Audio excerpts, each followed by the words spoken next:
Alright guys, here I am. As promised, we're playing Doki Doki Literature Club. As a disclaimer to everybody, in case you don't catch it in my comment, this game is not intended for people... It gives its own warning. Under 13, which is a weird age. And it says it might contain disturbing content that may especially target people with depression or anxiety. Felt the need to say that because I skipped that because it was during the intro. So, now that I've said it, we are good. I guess unless you're deaf. I'm sorry, though. I guess my apology means nothing if you're deaf unless you can read my lips, which is unlikely because of how small my box is. The sound settings are probably going to be a little off. I tried to fine-tune them just a minute ago, but it's kind of in a weird spot. We'll just kind of feel it out as we go to see how loud it actually is. So let's just get into it. My name...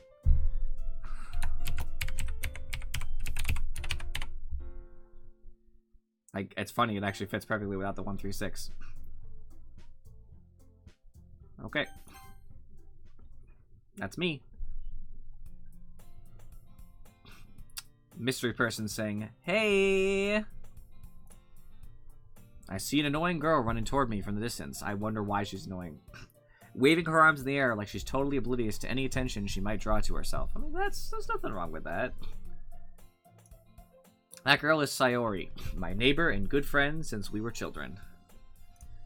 You know, the kind of friend you'd never see yourself making today. Oh, I got it. But it just kind of works out because you know each other for so long. I actually totally know what they mean by that. There's people you're friends with, and you're like, if I had a choice to redo it and just meet you today, I would not be friends with you. But, like, we're already friends, so, like, We used to walk to school together on days like this, but starting around high school, she would oversleep more and more frequently, and I would get tired of waiting up. So she's lazy. Or depressed. I mean, whichever. High school, I mean, that's a notable life event. And the psychologist in me, knowing the game gets disturbing and people have bad backstories, wants to analyze a lot of these things. But I only have a bachelor's, so what am I really going to do? But if she's going to chase after me like this, I almost feel better off running away. I mean, that's kind of rude. If she's showing excitement, you should probably, at least in some way, reciprocate said excitement. However, I just sigh and idle in front of the crosswalk and let Sayori catch up to me. Well, better than running away. I don't even... Let's... I love the eyes, though. I overslept again, but I caught you this time.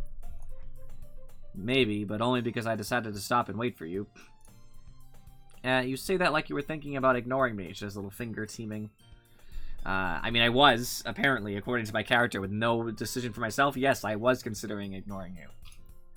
That's mean, Charybdis. Well, if people stare at you for acting weird, then I don't want them to think we're a couple or something. I mean, if you're in high school, you shouldn't just assume... People aren't going to assume you're with someone just because they see you before school. It's before school. You know what I mean? Like, people understand that you walk with your friends. I don't think anybody's ever assumed I was with someone in high school just because I was hanging around with them and they happen to be of the opposite gender. And because this game is mostly text, my understanding, I'm going to be analyzing these things a lot. I think that's kind of ridiculous. I know the culture is different in different places. So I do have an appreciation for some of these things I'll be completely wrong about depending on the region. So, like, obviously this game is probably from some Asian influence just because the animated nature of it. It's just pretty common. It's not impossible that it was made entirely in the US, but it's less common. I didn't check either. I didn't check the publisher, so it's possible this is more common somewhere else. Fine, fine. But you did wait for me, after all. I guess you don't have it in you to be mean, even if you want to. I mean, I guess. I don't know. Whatever you say, Sayori. Ehe. Well, the weirdest thing. Ehehe. That's how you would pronounce that. We cross the street together and make our way to school. As we draw near, the streets become increasingly speckled with other students making their daily commute. They must all be dating, too. By the way, Charybdis, have you decided on a club to join yet? Oh my gosh. I hope I don't have to make that decision. A club? I was too busy playing video games. I forgot all about this club. I told you already, I'm really not interested in joining any clubs. I haven't been looking either. That's not true. You told me you would join a club this year. Did I? Probably not. I'm sure it's possible that I did in one of our many conversations where I dismissively go along with whatever she's going on about. I usually don't do that. Sorry likes to worry a little too much about me when I'm perfectly content just getting by on the average while spending my free time... On the average? What? While spending my free time on games and anime. Oh, yeah! Woo! That's me. That just hit the nail on the head right there. I literally, when I'm not, like... I'm playing a game right now, but, like, when I'm not broadcasting... Like, after this broadcast, I often will just, like, look up stuff about anime that I like or watch, like, new anime. But either way, I'll be, like, engaged in anime. Maybe TV, which isn't listed here, obviously, but... You know, or more games that I just don't play on stream. Like, I've been playing Styx, Master of Shadows, recently. Uh-huh. I was talking about how I'm worried that you won't learn how to socialize or have any skills before college. Girl, I already went through college, but let's pretend I didn't. You're right, I don't have any social skills. Too bad. Your happiness is really important to me, you know?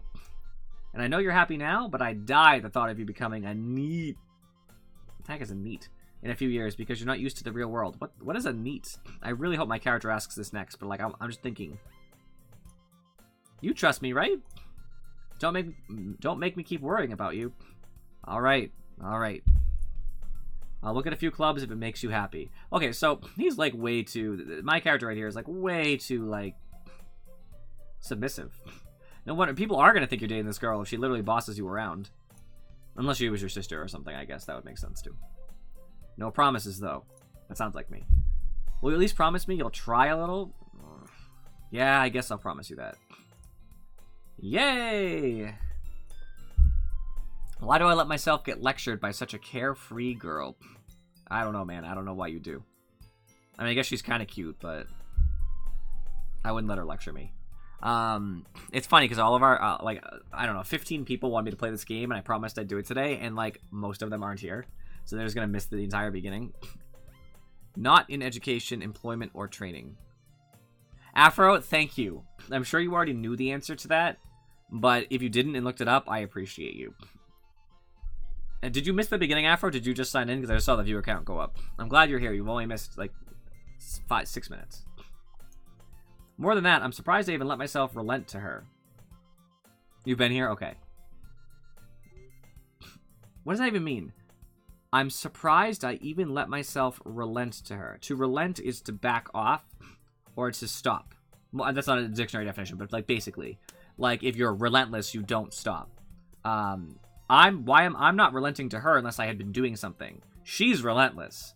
Like that's not correct grammar. I guess seeing her worry so much about me makes me want to ease her mind a little, at least a little bit, even if she does exaggerate everything inside of her head. That's nice. Oh, first scene transition. Before I read anything, I just want to look around the room. That looks like a sponge, not an eraser, but that's fine. I like the fake papers that would obviously be there, but you couldn't read from here. They couldn't even just put like the little squiggle lines on them. The fake squiggles. The school day is as ordinary as ever, and it's over before I know it. That never happens. After I pack up my things, I stare blankly at the wall, looking for an ounce of motivation. Okay, that totally happens.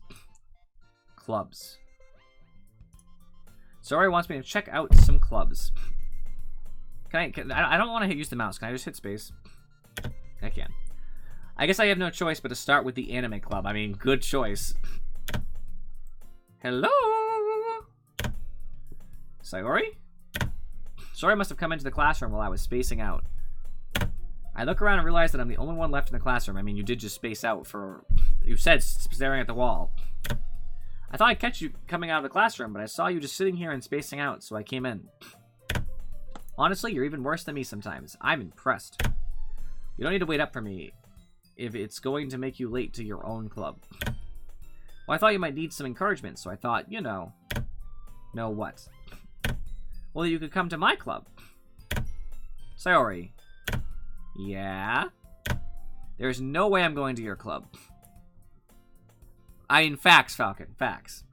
Welcome, by the way. Meanie. I wonder what her club is now. I'm curious. Sayori is vice president of the literature club. Oh my gosh, it makes sense. It's almost like this game is literature club in the title. Actually, I forgot. I'm going to be real with you, but now that it says that. I also thought literature club might be like something that doesn't happen like in the club, like it might like be later, like background. Example, we're part of a different club, but the literature club starts killing students. Like, that would be, you know. Not that I was ever aware that she had any interest in literature. That's not nice. No, I mean, it could be nice, I guess, if you're not implying that she's dumb, but I feel like you're implying she's dumb. In fact, I'm 99% sure she only did it because she thought it would be fun to help start a new club. Well, it's nice to start things. Since she was the first one to show interest after the one who proposed the club, she inherited the title of Vice President. It'd be title of Vice President, that's why I said of. That said, my interest in literature is guaranteed to be even less. Bye, because she's already Vice President? I mean, I thought you guys were friends. Yeah, I'm going to the anime club. Come on, please. Why do you care so much anyway? Well, I kind of told the club yesterday I would bring in a new member. Rude. And Natsuki made cupcakes and everything. Don't make promises you can't keep. I'm going to the anime club. I can't tell if Sayori is really that much of an airhead, or if she's so cunning as to have planned all of this out. I mean, she probably planned it out, let's be real. I let out a long sigh. Fine, I'll stop by for a cupcake, okay? Yes, let's go. And thus today marks the day I sold my soul for a cupcake. I dejectedly follow Sayori across the school and upstairs, a section of the school I rarely visit, being generally used for third-year classes and activities. Sayori, full of energy, swings open the classroom door. I feel like dejected isn't really the right term. Dejected is to be turned down. So if you're dejected, like imagine like you ask a girl out and she turns you down. You dejectedly walk away. Almost like you've been rejected. That's like, I believe, the connected term. I could be wrong on that one. I'm not 100% sure, but dejected feels wrong here because he hasn't been disappointed. He was forced into something. So I feel like dejected isn't the correct way to go about that. I'm just going to totally criticize its English translation. I don't even know if I said this. Sayori, full of energy, swings open the classroom door. Everyone, the new member is here. Who else is going to show up? I told you, don't call me a new member. Eh? I glance around the room. Girl 1, welcome to the Literature Club. It's a pleasure meeting you. I like her hair and eyes. Sayori always says nice things about you. I totally messed that up. Seriously, you brought a boy? I know, right? Boys can't like literature. Way to kill the atmosphere. You're so rude. Ah, Charybdis, what a nice surprise. Nice bow. I mean the one on her head, just so we're clear. They all have the ribbon, obviously. Welcome to the club. I did not expect her to have green eyes, because her eyes were closed for a little bit there. That totally threw me. Because, like, purple, I can actually point. Purple, pink, brownish, green. I was just not seeing that coming. All words escape me in this situation. This club is full of incredibly cute girls. Oh, gosh! If you don't like literature, they're going to hate you, because you're going to have nothing important to say when they talk about literature. Just throw that out there. What are you looking at? Not you. If you want to say something, say it. Sorry. Natsuki. The girl with a sour attitude, whose name is apparently Natsuki, is one I don't recognize. Her small figure makes me think she's probably a first year. Oh, a freshman. Well, actually, Japanese school is a little different, I think. But I'm assuming it's similar to the age of a freshman. She's also the one who made cupcakes, according to Sayori. You can just ignore her when she gets moody. Sayori says that quietly into my ear, then turns back towards the other girls. Anyway, this is Natsuki, always full of energy. And this is Yuri, the smartest in the club. That's so rude to the other two. Don't say things like that. Oh, sorry, don't say things like that. Then she does the turn away, playing with her hair, too. Literally in front of her. She's not even, like, doing, like, the side thing. What's up, majestic potato mustache? How are you, my friends? I like your name, too. We have been conned into playing this game by my viewers who, almost unanimously wanted me to play. And then I got a subscription for it, too, so I was like, alright. I don't know what to expect besides some disturbing content thanks to the warnings, so I'm just kind of diving in blind. Yuri, who appears comparably more mature and timid, seems to have a hard time keeping up with people like Sayori and Natsuki. What's that mean to keep up? Like, I don't get it. Ah, well, it's nice to meet both of you. And it sounds like you already know Monica, is that right? I'm not going to remember these names. That's right. It's great to see you again, Cribbus. Until one of them dies, I won't remember anybody's name. If they die. Monica smiles sweetly. We do know each other. Well, we really talked, but we were in the same class last year. I had so many people like that, I would totally recognize them, and I'm like, I know nothing about you. We've never held a conversation. Monica was probably the most popular girl in class. Smart, beautiful, athletic. Basically, completely out of my league. No, I know, but like if somebody were to mention... So right now there's two characters on screen. If someone was like, oh... you know, Natsuki or something, I'd be like, I don't remember who that is until they pop back up. You know what I mean?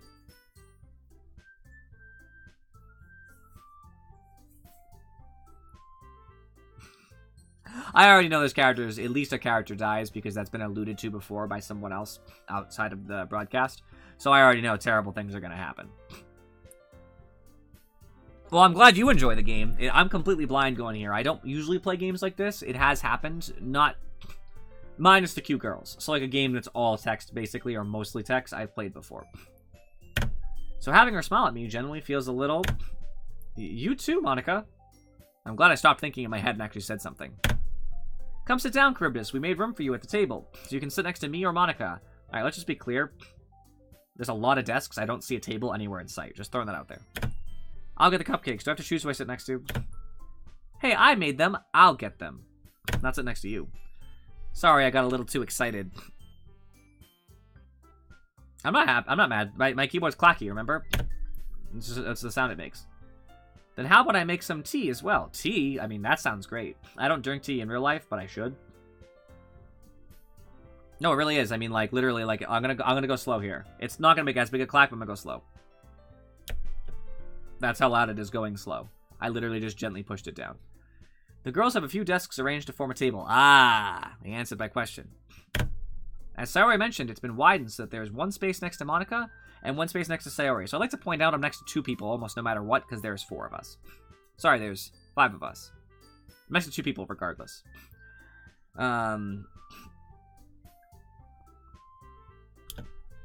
Natsuki and Yuri walk over to this corner of the room, where Natsuki grabs a wrap tray and Yuri opens the closet.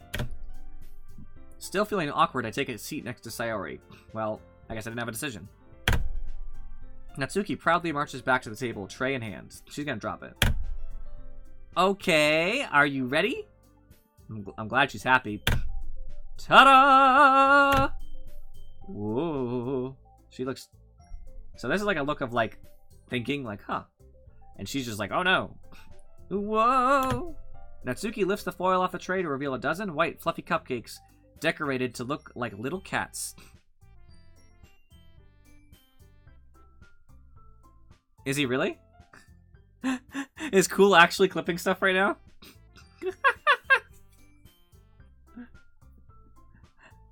Just one? What'd you clip, Cool? Describe it to me versus, like, you can post it in chat if you want, but I can't listen to it, obviously, because I'd have double music and stuff. But, yeah, describe to me what you clipped exactly. I'm curious now. I don't want to wait 5 hours to find out. The whiskers are drawn with icing, and little pieces of chocolate were used to make the ears. A lot of work went into these cupcakes. I'm trying to get the inflection right. So cute! I don't know, that's not right. I had no idea you were so good at baking, Natsuki. But when I read what he said, that was the line. Well, you know. Just hurry and take one. Sayori grabs one first, then Monica, I follow. It's delicious. Sayori talks with her mouth full and has already managed to get icing on her face. Of course she did. I turn the cupcake around on my fingers, looking for the best angle to take a bite. That is a smart way to eat a cupcake, because there's always a wrong side. Natsuki is quiet. I can't help but notice her sneaking glances in my direction. What are you looking for? Stop staring at me. Is she waiting for me to take a bite? I finally bite down and pass out. The icing is sweet and full of flavor. I wonder if she made it herself. This is really good. Thank you, Natsuki. Why are you thanking me? It's not like I... Haven't I heard this somewhere before? Made them for you or anything. What's that called? Being tsundere? Is that what it is? When you're just like, I don't like you. Gosh. I thought you technically did. Sayori said I would totally be that guy. I would absolutely be that guy. I'd be like, I thought you did, because technically Sayori said you made cupcakes in preparation for a new member, which is me. Well, maybe. But not for you. Not for you, you, dummy. She's totally being like that right now. Alright. I give up on Natsuki's weird logic and dismiss the conversation. Yuri returns to the table carrying a tea set. She carefully places a teacup in front of each of us before setting down the teapot next to the cupcake tray. You keep a whole tea set in this classroom? That is weird, right? I guess it's not like incredibly weird because they do have their club here. And I guess if I drank tea and I went to a club that was like away from a home, I probably would want to have something like available because tea is really easy. Unlike a lot of things where you need a lot of preparation, all you need is a way to heat the teapot. Water, which you can get literally in any building. So like just go to the bathroom and fill it up with water from the sink or something or whatever, the kitchen. In the tea bags, which the water and tea bags are always going to be there as long as you bring a box of tea bags. So you literally just need the heating source. Don't worry, the teachers gave us permission. You could actually get a hot plate or something, and you could probably still make tea. After all, doesn't a hot cup of tea help you enjoy a good book? I guess. Don't let yourself get intimidated. Yuri's just trying to impress you. Why is everybody trying to impress me? Like, Alright, I don't even know what my character looks like. Let's just be aware of that. Let's just say, for the sake of example, he's more attractive than I am. I put myself as a pretty average-looking guy. Not on either end pretty heavily. There's no way you're going to walk into a room and all of them are interested in you. Just not going to happen. There's always going to be something that's going to get somebody. Like, that's what I find, is that the case is always that somebody is either going to like you for quite a few features, or something is gonna turn them off from you immediately. Like, oh, you like this thing, or, you have this sort of personality, like, sorry, bye. There are 4 girls in this room right now, like, there's no way. Yeah, that's not... Insulted, Yuri looks away. I meant that, I believe you. Well, tea and reading might not be a pastime for me, but I at least enjoy tea. I'm glad. Yuri faintly smiles to herself in relief. She even got the hand here. The hand right below. Like, ugh, come on.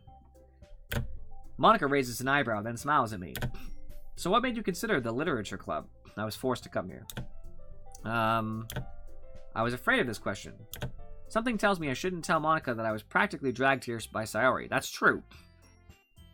Don't pretend you like things you don't. But you don't need to reveal more information about it than before. You could say, I don't know, Sayori wanted me to come, and I figured it wouldn't be so bad. That's basically it's being honest. I wasn't that interested in coming, but it's also not saying, I had to be dragged here. This is so terrible. You know what I mean? You just take a neutral stance. Well, I haven't joined any club yet, and Sayori seems really happy here, so that's a good answer. That's okay, don't be embarrassed. We'll make sure you feel right at home, okay? As president of the Literature Club, it's my duty to make the club fun and exciting for everyone. Monica, I'm surprised. How come you decided to start your own club? You could probably be a board member for any of the major clubs. Were you a leader of the debate club last year? Well, What is that pose right there?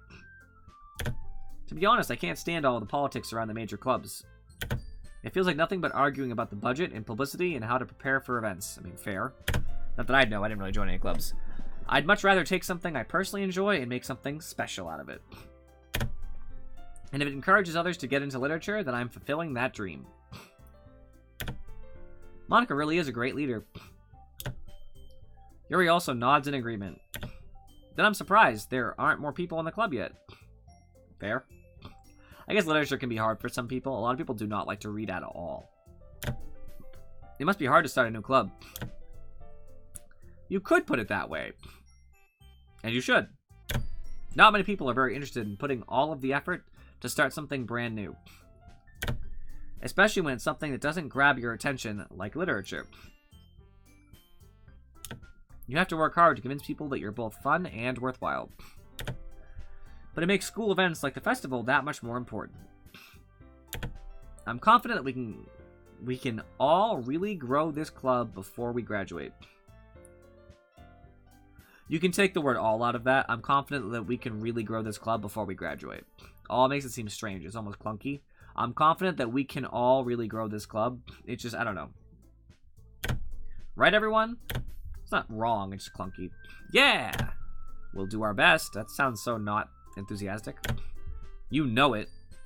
She got the little tooth. I'm going to be honest. Anime girl who have the little tooth going there. So I'm often a fan of. Although she is young. It's probably why they're trying to give her a young look. Like, so sometimes they give younger characters this qualifier to make them look younger than they are. Like, I feel like Shippo has that in Inuyasha, same kind of idea, because he is young. So it makes anime girls look cute, but then the same token, you're like, yeah, but you're also too young. Like, you're a freshman. I don't know what year I'm in because I think I'm not a third year, so I'm either second or fourth. Is the implication I got from this. It's actually funny to see the entire, like, anime always feel completely obligated to make characters look dramatically different, right? Smallest, you know, completely different hair color and eye color than anybody else, got the tooth, and obviously you can notice they are purposely accentuating everybody's chest but hers, so I'm just going to say that it's on purpose. Completely different eye color, hair color, tallest character, and also the hair length is hugely different. I'd say these two are the closest because their hair color isn't dramatically different, but that's why they gave them two entirely different bows with two entirely different colors. And they gave them wearing their clothes differently too. One has the V and one has an entirely open jacket. Like, they literally felt the need to make sure they are all entirely different in every possible facet. Everyone enthusiastically agrees. Such different girls, all interested in the same goal. Dating me. Just kidding. Monica must have worked really hard just to find these three. Maybe that's why they were all so delighted by the idea of a new member joining. Let's be clear here. If this is the most popular girl, it's her, right? Most popular girl in the school. It's not hard to get other people because they want to hang around with her because it makes you popular. That's kind of how that works. So literally you could just be like, hey, I'm the most popular girl in the school. You want to help me build a club? Of course I do. They'll be indebted to me and I'll be cool. Like, it's not that surprising. Though I still don't really know if I can keep up with their level of enthusiasm about literature. Fair. So, Charybdis, what kinds of things do you like to read? Well, considering how little I've read these past few years, I don't really have a good way of answering that. Manga. I mutter quietly to myself, half joking. Natsuki's head suddenly perks up. It looks like she wants to say something, but she keeps quiet. Got my manga, girl. Not much of a reader, I guess. Well, that can change. What am I saying? I spoke without thinking after seeing Yuri's sad smile. I was gonna say dad. Where's your dad? It's like, what? Anyway, what about you, Yuri? That's nice. A lot of people forget to ask the question back because it is polite. Well, let's see. Yuri traces the rim of her teacup with her finger. I do not see her tracing any teacup. My favorites are usually novels that build deep and complex fantasy worlds. The level of creativity and craftsmanship beyond them is amazing to me. And telling a good story in such a foreign world is equally impressive. Yuri goes on, clearly passionate about her reading. I'm obviously not listening. She seems so reserved and timid since the moment I walked in, but it's obvious by the way her eyes light up that she finds her comfort in the world of books, not people. But you know, I like a lot of things. Stories with deep psychological elements usually immerse me as well. Me too. Isn't it amazing how a writer can so deliberately take advantage of your own lack of imagination to completely throw you for a loop? Anyway, I've been reading a lot of horror lately. Dun dun dun!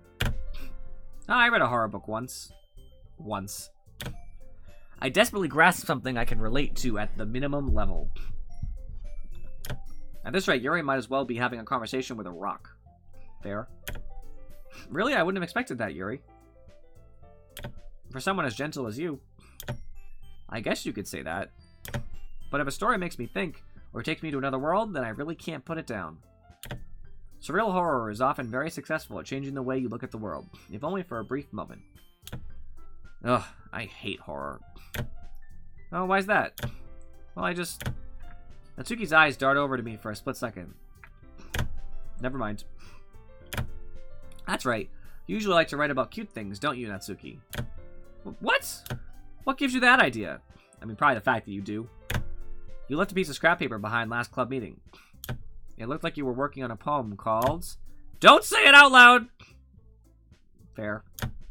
And give that back. Fine, fine. Your cupcakes, your poems, everything you do is just as cute as you are. Saori sidles up behind Natsuki and puts her hands on her shoulders. I'm not cute. Natsuki, you write your own poems? Well, I guess sometimes. Why do you care? She's so, like, aggressive. I think that's impressive. Why don't you share them sometime? No. Natsuki averts her eyes. You wouldn't like them. Ah, not a very confident writer yet. I understand how Natsuki feels. Sharing that level of writing takes more than just confidence. The truest form of writing is writing to oneself. You must be willing to open up to your readers, exposing your vulnerabilities, and showing even the deepest reaches of your heart. Do you have a writing experience too, Yuri? Do you have writing experience? Maybe if you share some of your work, you can set an example and help Natsuki feel comfortable enough to share hers.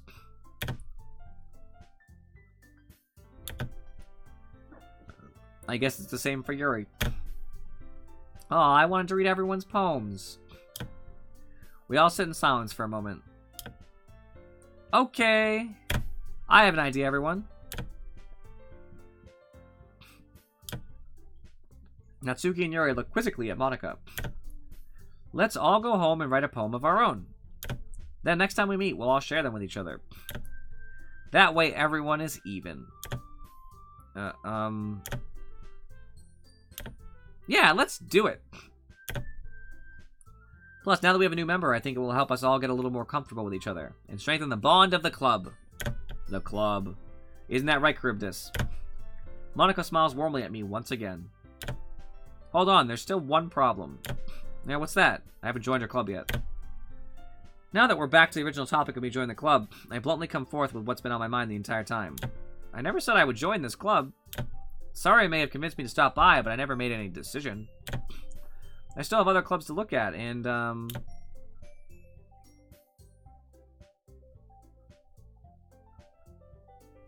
I lose my train of thought, too. I lose my train of thought. All four girls stare back at me with dejected eyes. That's dejected. But I'm sorry, I thought... Charybdis, you all... I'm defenseless against these girls. I'm gonna be real, regardless if they're cute or not cute or who they are, it's hard. If four people are looking at you with such, like, excitement and you just totally go to turn them down, like, that's hard. How am I supposed to make a clear-headed decision when it's like this? You're not. That's it. That is, if writing poems is the price I need to pay in order to spend every day with these beautiful girls, oh, come on. You should It's not about whether they're attractive or not. Like, I'm assuming you must enjoy some facet of their personalities, too. Right. Okay, I've decided then. I'll join the literature club. Biggest mistake. One by one, the girls' eyes light up. Yes, I'm so happy. Saori wraps her arms around me, jumping up and down. Hey, you really did scare me for a moment. If you really just came for the cupcakes, I would be super pissed. I get it, but also, like, I didn't agree in the first place. And that makes it official. Welcome to the Literature Club. Thanks, I guess. Okay, everyone. I think with that, we can officially end today's meeting on a good note. Everyone remember tonight's assignment. Write a poem to bring to the next meeting so we can all share. I would bring the darkest poem. Monika looks over at me once more. Charybdis, I look forward to seeing how you express yourself. Yeah. Can I really impress the class star Monika with my mediocre writing skills? I already feel the anxiety welling up inside me. I can write poetry. Meanwhile, the girls continue to chit-chat as Yuri and Natsuki clean up their food. At least I could when I was in high school. Hey, Charybdis, since we're already here, do you want to walk home together? That's right. Saori and I never walk home together anymore because she's always stayed after school for clubs, this club. Sure, might as well. Yay! With that, the two of us depart the clubroom and make our way home. The whole way, my mind wanders back and forth between the four girls. Saori, Natsuki, Yuri, and of course, Monika. Will I really be happy spending every day after school in a literature club? Perhaps I'll have the chance to grow closer to one of these girls. Alright, I'll just need to make the most of my circumstances, and I'm sure good fortune will find me.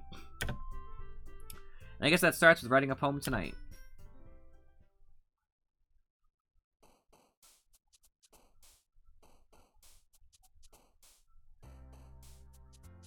It's time to write a poem. Pick words you think your favorite club member will like. Something good might happen with whoever likes your poem the most.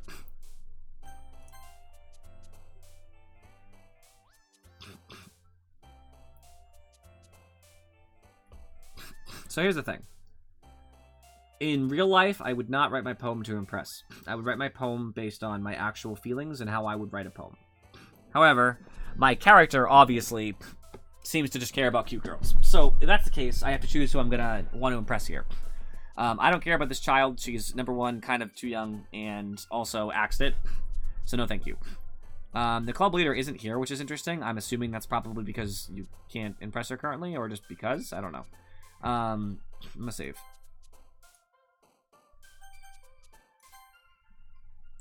So my character is always gonna have different impersonations than I will, but obviously my character can stand her. She lived next door to me for a long time, and there's something to be said for that. He seems to kind of listen to what she says and care what she thinks. Fair, Afro. So my character probably would be best ending up with someone he already knows pretty deeply and seems to... He likes her, obviously. But obviously, well, in my opinion, she's obviously the cutest, so it's kind of like, you know.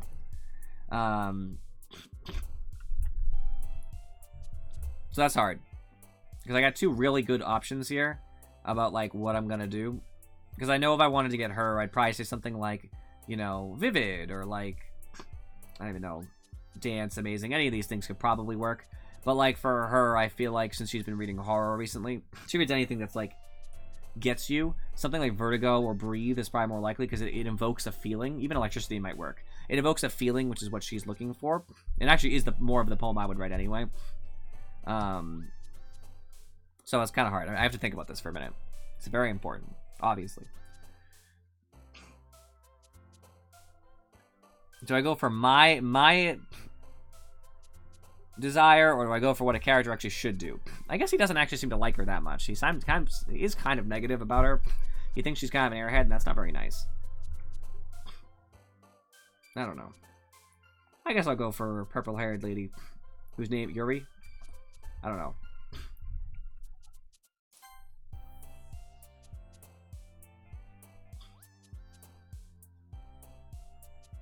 Boop.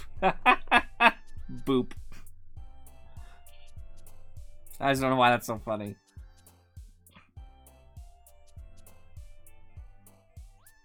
I actually want to pick words that I'm okay with, though, too. Like, even if I thought one would work, if I don't like it, like, I don't like the word analysis. It's kind of crappy in a poem. I wouldn't use it anyway. Even if I thought it would get what I want. So I'm going to kind of do, like, a half committal here.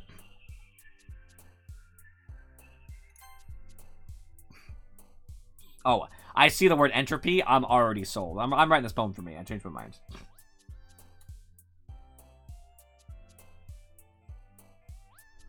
Let me load real quick. I want to read. Let me do this. Oh, give me different words. I actually like these better anyway. Agonizing is good. I actually do not know what effulgent means. I must know what effulgent means.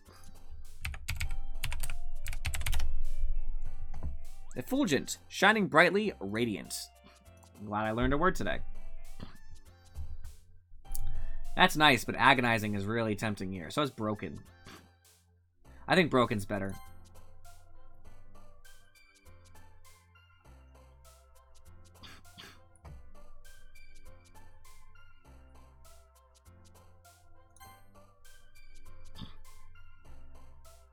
Not a good idea to bring a suicide poem to your first literature club. Just saying.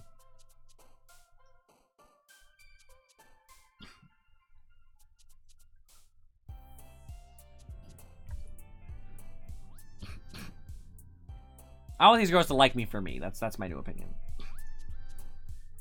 I don't know. I'd either use suicide or cry in this case. I'm gonna make it dark. Explode's okay.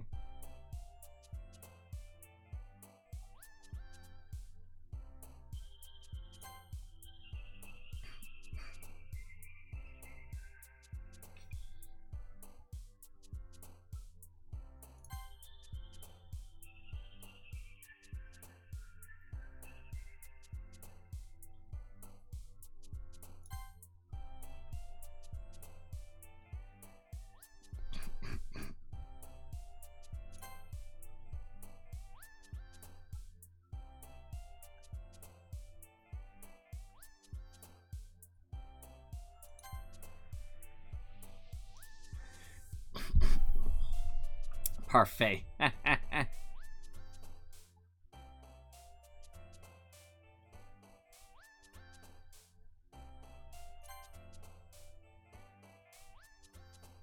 Crimson just fits so perfectly. Crimson is a word used a lot in, like, darker poetry. Sanguine is actually a color you use a lot, too. It's having the color of blood, but I'm probably not going to say the word sanguine here, so...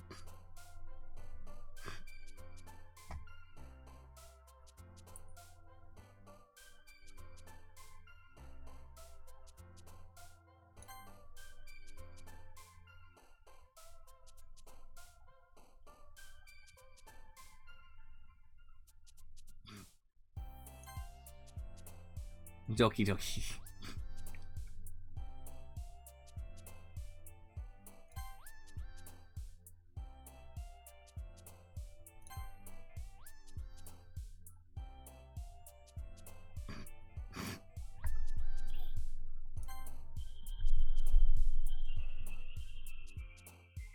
I know what crimson is, Falcon. That's why I chose it. I just meant sanguine is a better word if you're having the color of or relating to blood. It literally, that's like what it defines to.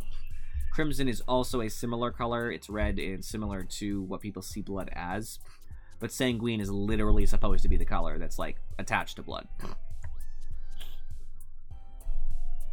There's a lot of words for red, Falcon.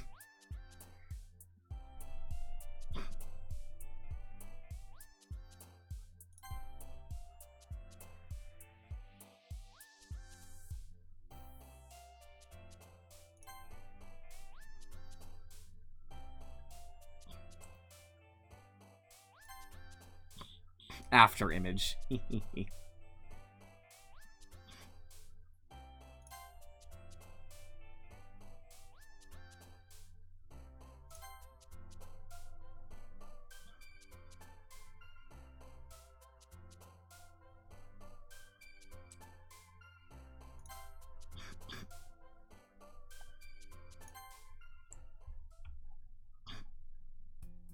Hi again, Charybdis. Oh, you are not ready for what I wrote. Glad to see you didn't run away on us. Haha. Nah, don't worry. This might be a little strange for me, but I at least kept my word. I at least keep my word. Well, I'm back at the Literature Club. I was the last to come in, so everyone else is already hanging out. Thanks for keeping your promise, Charybdis. I hope you like it, Yuri. It's mostly for me, but it's also for you. I hope this isn't too overwhelming of a commitment for you. Making you dive at first into literature when you're not accustomed to it. Oh, come on, like he deserves any slack. Sorry told me you didn't even want to join any clubs this year. And last year, too. I don't know if you plan to just come here and hang out or what. But if you don't take us seriously, then you won't see the end of it. So that's why I have no interest in her. Natsuki, you certainly have a big mouth for someone who keeps her manga collection in her club, in the club room. Natsuki finds herself stuck between saying Monica and manga. Manga is literature! Fact. Swiftly defeated, Natsuki plops back into her seat. No worry, guys. Charybdis always gives it his best as long as he's having fun. I mean, true. He helps me with busy work without me even asking. Like cooking, cleaning my room. How dependable. Sorry, that's because your room is so messy it's distracting. And you almost set your house on fire once. Is that so? You two are really good friends, aren't you? I might be a little jealous. How come? You and Charybdis can become good friends too. Sayori. As usual, Sayori seems oblivious to the weird situation she just put me into. So that's the thing. I don't think Sayori is interested in me as at this moment. She gets nervous, obviously. But I think she also used that just to look cute. Because if she would be aware of that situation. Oh, Yuri even brought you something today, you know? Well, wait, Sayori. Me? Not really. Don't be shy. It's really nothing. What is it? Never mind. Sorry, made it sound like a big deal when it's really not. I like this face. It's the lines, you can't even see the eyes. What do I do? Oh, I'm sorry, Yuri. I wasn't thinking. I guess that means it's up to me to rescue the situation. Hey, don't worry about it. First of all, I wasn't expecting anything in the first place. So any nice gesture from you is a pleasant surprise. It'll make me happy no matter what. Is that so? Yeah, I won't make it a big deal if you don't want it to be. Alright. Well, here. Yuri reaches into her bag and pulls out a book. I didn't want you to feel left out, so I picked out a book that I thought you might enjoy. It's a short read, so it should keep your attention, even if you don't usually read. And we could, you know, discuss it if you wanted. This is... How is this girl accidentally being so cute? It's not accidentally, come on. She even picked out a book she thinks I'll like, despite me not reading much. Yuri, thank you. I'll definitely read this. I enthusiastically take the book. Woo! Well, you can read it at your own pace. I look forward to hearing what you think. Now that everyone's settled in, I expected Monica to kick off some scheduled activities for the club. But that doesn't seem to be the case. Sori and Monica are having a cheery conversation in the corner. Yuri's face is already buried in a book. I can't help but notice her intense expression, like she was waiting for this chance. Meanwhile, Natsuki is rummaging around in the closet. I'm really curious to talk to Yuri a little bit more, but at the same time, I would feel bad for distracting her from reading. I catch a glimpse of the cover of her book. It looks like the same book that she lent to me. More than that, she seems to be on the first few pages. Ah. Crap. I think she knows me looking at her. She sneaks another glance at me, and our eyes meet for a split second. But that only makes her hide her face deeper in her book. I get that. It's like when you accidentally make eye contact with someone, you're just like, let me look anywhere else right now. I was just spacing out. I muttered this, sensing I made her uncomfortable. Oh, it's fine. If I was focused, then I probably wouldn't have noticed in the first place. But I'm just rereading a bit of this, so... That's the book you gave me, right? Mm-hmm. I wanted to reread some of it. Not for any particular reason. Just curious, how come you have 2 copies of the same book? Well, when I stopped at the bookstore yesterday... that's not what I meant. I mean, I just happened to buy 2 of them. You mean you purposely bought the book? Like, I understand. I didn't think that was weird. You were trying to be nice. Like, books aren't that expensive. They're a little expensive, but, it's a pretty cheap purchase. Like, okay, I bought a book for you because you're part of the club. Like, on the way home. It's not weird. Ah, I see. There's something fairly obvious here that Yuri isn't telling me, but I decide to let it go. I'll definitely start reading it soon. I'm glad to hear. Once it starts to pick up, you might have a hard time putting it down. It's a very engaging and relatable story. Is that so? What's it about, anyway? Well, Yuri closes the book and scans her eyes over the back. The book is titled Portrait of Markov. There's an ominous-looking eye symbol on the front cover. Alright, I just wanted to make sure I don't accidentally give anything away. Basically, it's about this girl in high school who moves in with her long-lost younger sister. But as soon as she does, her life gets really strange. She gets targeted by these people who escape from a human experiment prison. And while her life is in danger, she needs to desperately choose who to trust. No matter what she does, she ends up destroying most of her relationships and her life starts to fall apart. That's terrible. That's kind of dark, isn't it? Yuri made it sound like it was going to be a nice story, so that dark turn came from nowhere. She told you she likes dark stories. Yuri gently giggles all of a sudden. Are you not a fan of that sort of thing, Charybdis? If you read my poem, you'll know. No, it's not that. I mean, I can definitely enjoy those kinds of stories, so don't worry. I hope so. Yeah, I totally forgot that Yuri is into those things. She's so shy and reclusive on the outside, but her mind seems to be completely different. It's just that those kinds of stories, they challenge you to look at life from a strange new perspective. When horrible things happen, not just because someone wants to be evil, but because they have their own goals or their own philosophy that they believe in. I agree. Evil for the sake of evil isn't usually as interesting as a philosophical paradigm switch for that character in which they came to be how they are. Then suddenly, when you thought you related to the protagonist, they're made out to be the naive one for letting their one-sided morals interfere with the villain's plans. I'm rambling, aren't I? Not again. I'm sorry. Hey, don't apologize. I haven't lost interest or anything. Well, I guess it's alright then. But I feel like I should let you know that I have this problem. When I let things like books and writing fill my thoughts, I kind of forget to pay attention to other people. So I'm sorry if I end up saying something strange. And please stop me if I start talking too much. I really don't think you need to worry. That just means you're passionate about reading. The least I can do is listen. It's a literature club after all. My nose is bothering me. Just trying to, like, hit the bridge of my nose here so I can breathe. Well, that's true. In fact, I might as well get started reading it right. Reading it, right? You don't have to. Ah, what are you saying? Just a moment ago, you said you were looking forward to it. Let me just get the book. I quickly retrieved the book that I had put into my bag. Alright, it's fine if I sit here, right? I slip into the seat next to Yuri's. Ah, yeah. Are you sure? You seem a little apprehensive. I'm sorry. It's not that I don't want you to. It's just something I'm not very used to. That is, reading in company with someone. I see. Well, just tell me if I end up distracting you or anything. Alright.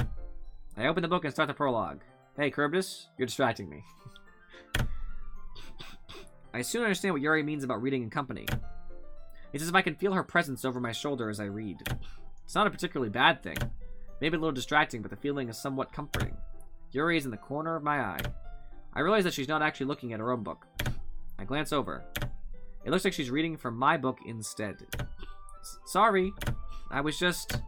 Yuri, you really apologize a lot, don't you? True. I do? I don't really mean to.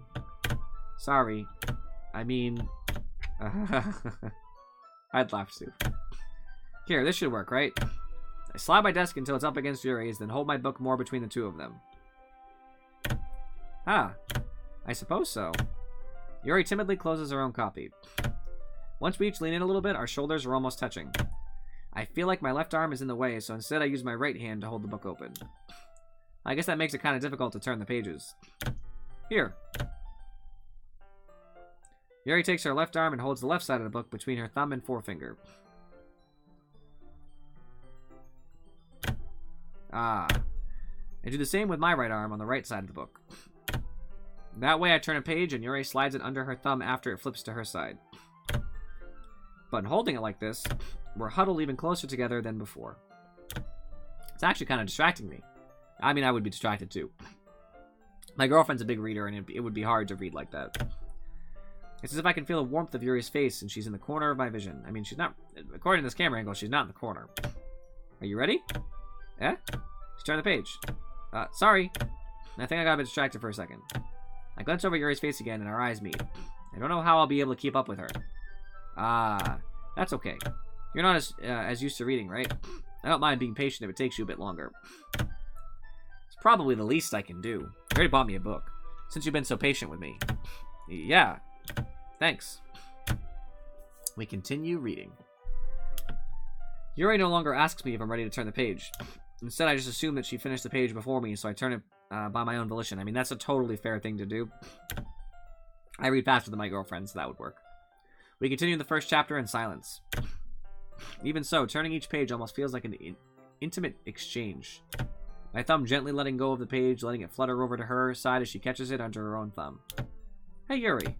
This might be a silly thought, but the main character kind of reminds me of you a little bit. I thought maybe each girl has her own book. That thought occurred to me. Of their own story. Or similar to their own story. You think so? How does she? Well, I guess she's more blunt in a lot of ways. But she also second guesses all of the things that she says and does. Like she's afraid she'll do something wrong. It's not like I can see into your head or anything. But they're kind of reminiscent of some of your mannerisms. I see. I hate the main character in this book, she says. Yuri remains silent for a moment. But, Charybdis, that's probably a terrible thing to have in common with her. That's so embarrassing that you think that. Well, wait. I didn't mean it in a bad way or anything.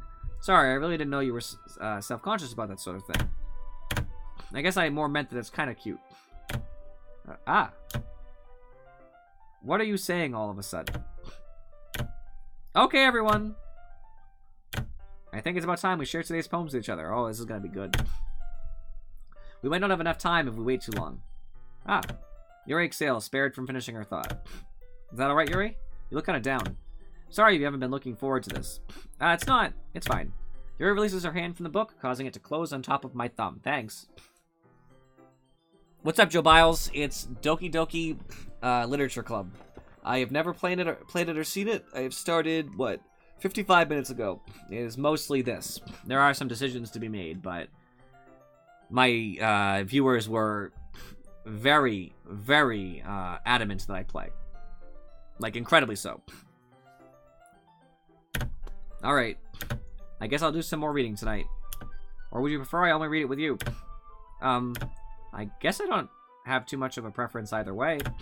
In that case, I'll read a little bit more tonight. Wrong choice. She just accepted that you could read like that again together. Like, if you really care about this girl, getting to know her, like, you should do that again.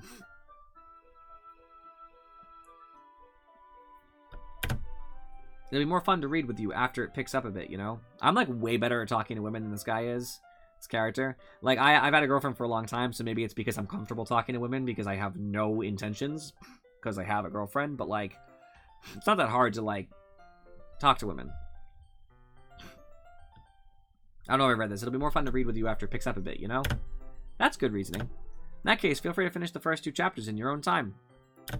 Alright. I stand up.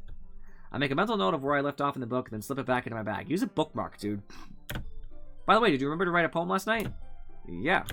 My relaxation ends. I can't believe I agreed to do something so embarrassing. Oh, it's gonna be brutal. I couldn't really find much inspiration since I've never really done this before. Well, now that everyone's ready, why don't you find someone to share with? Why, share with a person? Okay. I can't wait. Oh, you could totally wait, Sayori. Sayori and Monica enthusiastically pull out their poems. Sayori's is on a wrinkled sheet of loose leaf torn from a spiral notebook. Messy. On the other hand, Monica wrote hers in a composition notebook. Good choice. Composition notebooks are killer. I can already see Monica's pristine handwriting from where I sit. Natsuki and Yuri reluctantly comply as well, reaching into their bags. I do the same myself. Do I get to hear my poem?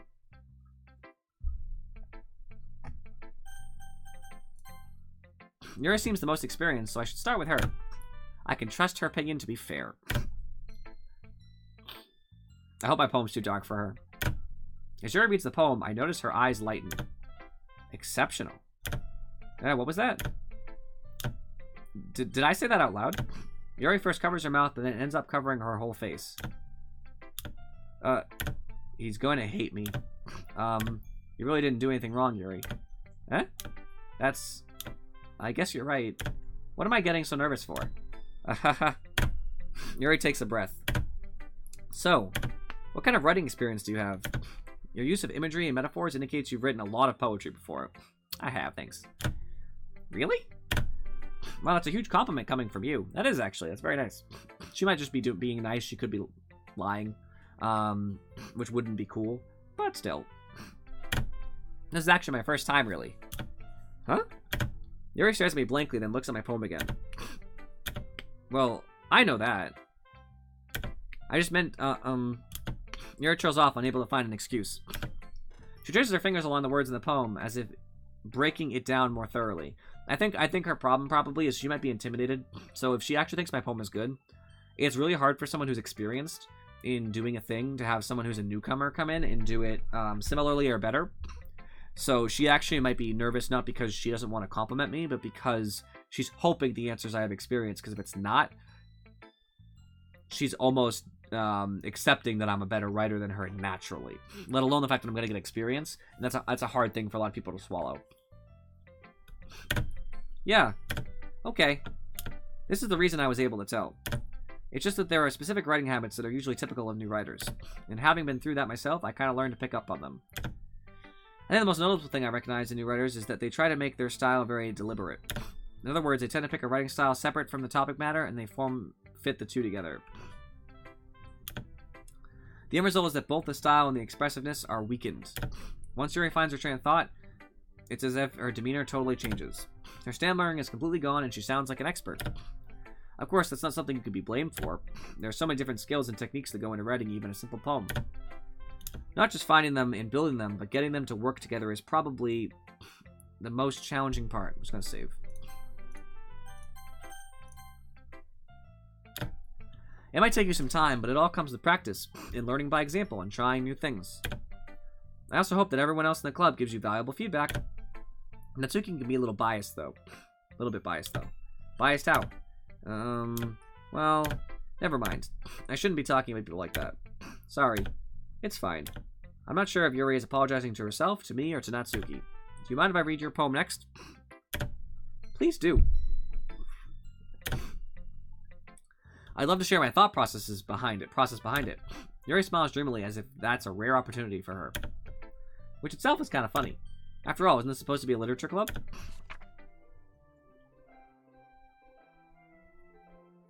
I wasn't sure if I'd actually read a poem here.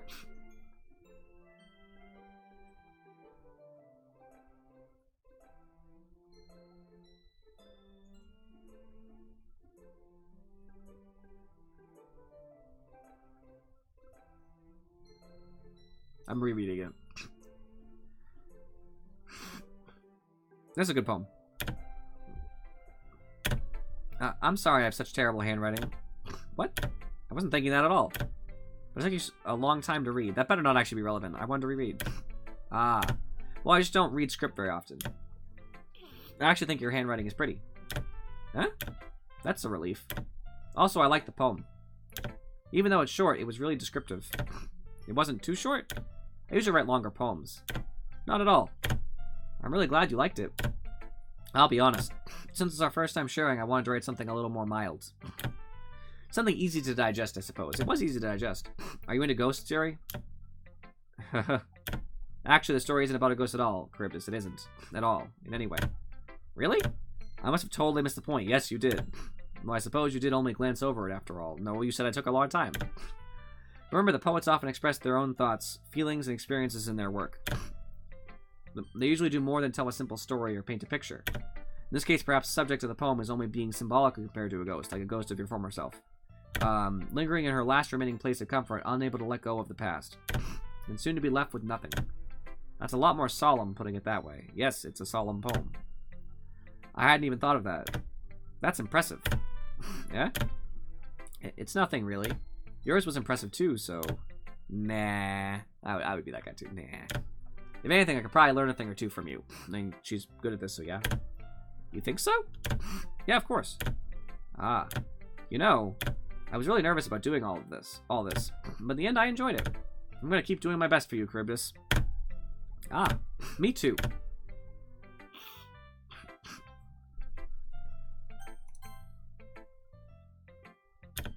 This is a good poem, Charybdis. Are you sure it's your first time? Of course. It's not that good. I'm the kind of guy who would be writing poems in his spare time. I guess you're right. That's why it impressed me.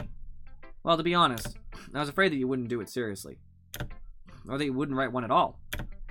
I'm really happy just that you wrote one. It just reminds me of how you're really part of the club now. Not to mention the fact that I'm standing in front of you in the club room. I mean...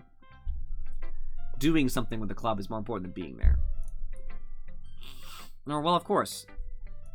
I'm not really into it yet, but that doesn't mean I'll break my promise. See? It's like I said before, Charybdis. Deep down, you're not selfish at all, you know? Try new things like this for other people. That's something that only really good people do. Thanks, Sayori. I'm not sure if Sayori sees the full picture of my motive here. Then again, I can't deny that she's part of the reason I joined. Knowing how much this means to her and all. Yeah, and I'm gonna make sure you have lots of fun here, okay? That will be my way of thanking you. Alright, I'm gonna hold you to that, then. Yay! Now you read my poem too, right? Yeah. Don't worry, I'm really bad at this. We'll see about that.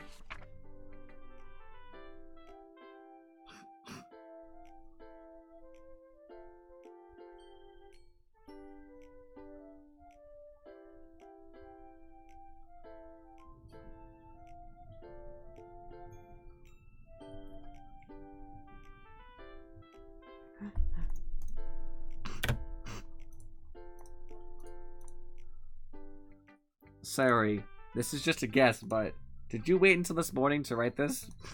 No. Just a little bit. You can't answer just a little bit to a yes or no question. I forgot to do it last night.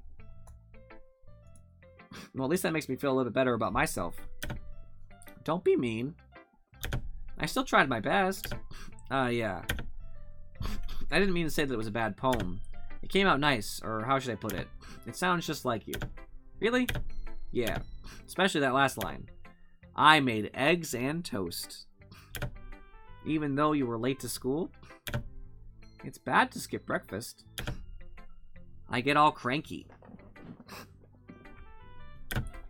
Well, I guess there's no point in arguing. Anyway, thanks for showing me. That is gonna kill me. This was so much fun. Monica's the best. Yeah. But next time I won't forget. And I'm gonna write the best poem ever. Well, I guess I'll look forward to it.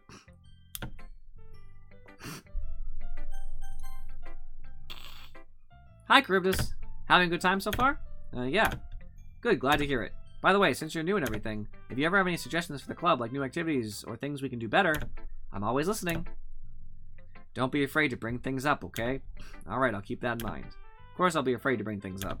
I'm much better off just going with the flow until I'm more settled in. Anyway, want to share your poem with me? It's kind of embarrassing, but I guess I have to. Ahaha. Don't worry, Charybdis.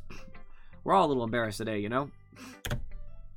But that sort of barrier that we'll all learn to get past soon. That's true, actually. Yeah, that's true. My hand Monica my poem. Great job, Charybdis. I was going, ooh, in my head while reading it. It's really metaphorical. I'm not sure why, but I didn't expect to go for something so deep. I guess I underestimated you.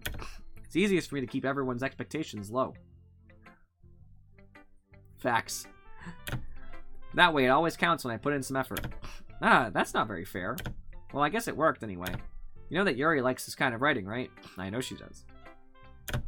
Writing that's full of imagery and symbolism.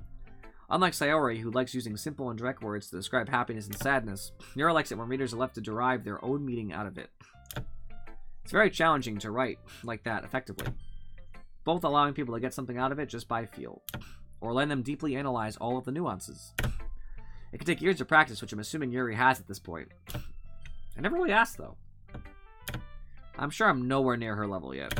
Don't worry so much about that. You do your own thing.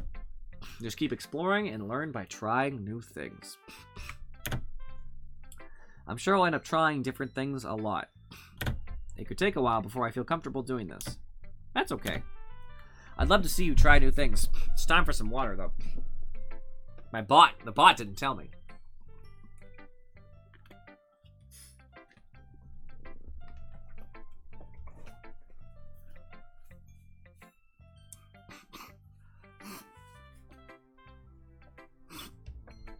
I'd love to see you try new things. I don't know if I read that, but I did now. That's the best way to find the kind of style that suits you. Fair. Everyone else might be a little bit biased towards their own kinds of styles, but I'll always help you find what suits you the most. So don't force yourself to write the way everyone else wants you to write. It's not like you have to worry about impressing them or anything. Anyway, do you want to read my poem now? Don't worry, I'm not very good. You sound pretty confident for someone who claims to not be very good. Well, that's because I have to sound confident. That doesn't mean I always feel that way, you know? I see. Let's read it then.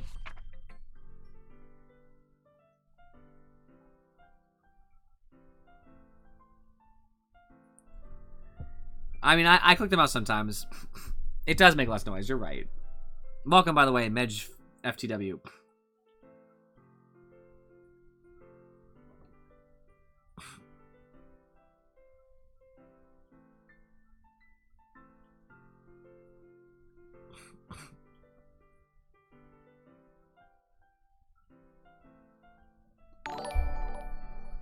Thank you for the follow, Medj FTW. Much appreciation.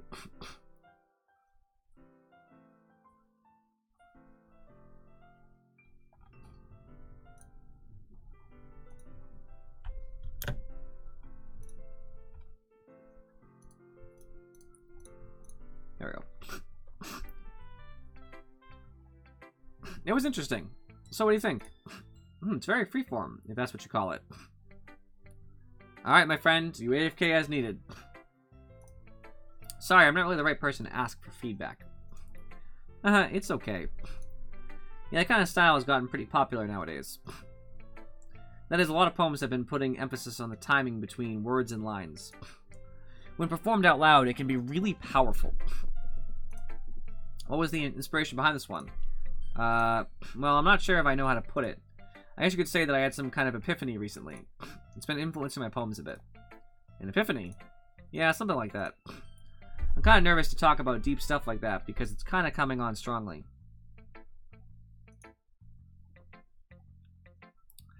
Maybe after everyone is better friends with each other. Anyway, here's Monica's writing tip of the day. Sometimes when you're writing a poem or a story, your brain gets too fixated on a specific point. If you try so hard to make it perfect, then you'll never make any progress. Just force yourself to get something down on paper and tidy it up later. Another way to think about it is this. If you keep your pen in the same spot for too long, you'll just get a big dark puddle of ink. There was double quotes before this. So just move your hand and go with the flow. That's my advice for today. Thanks for listening.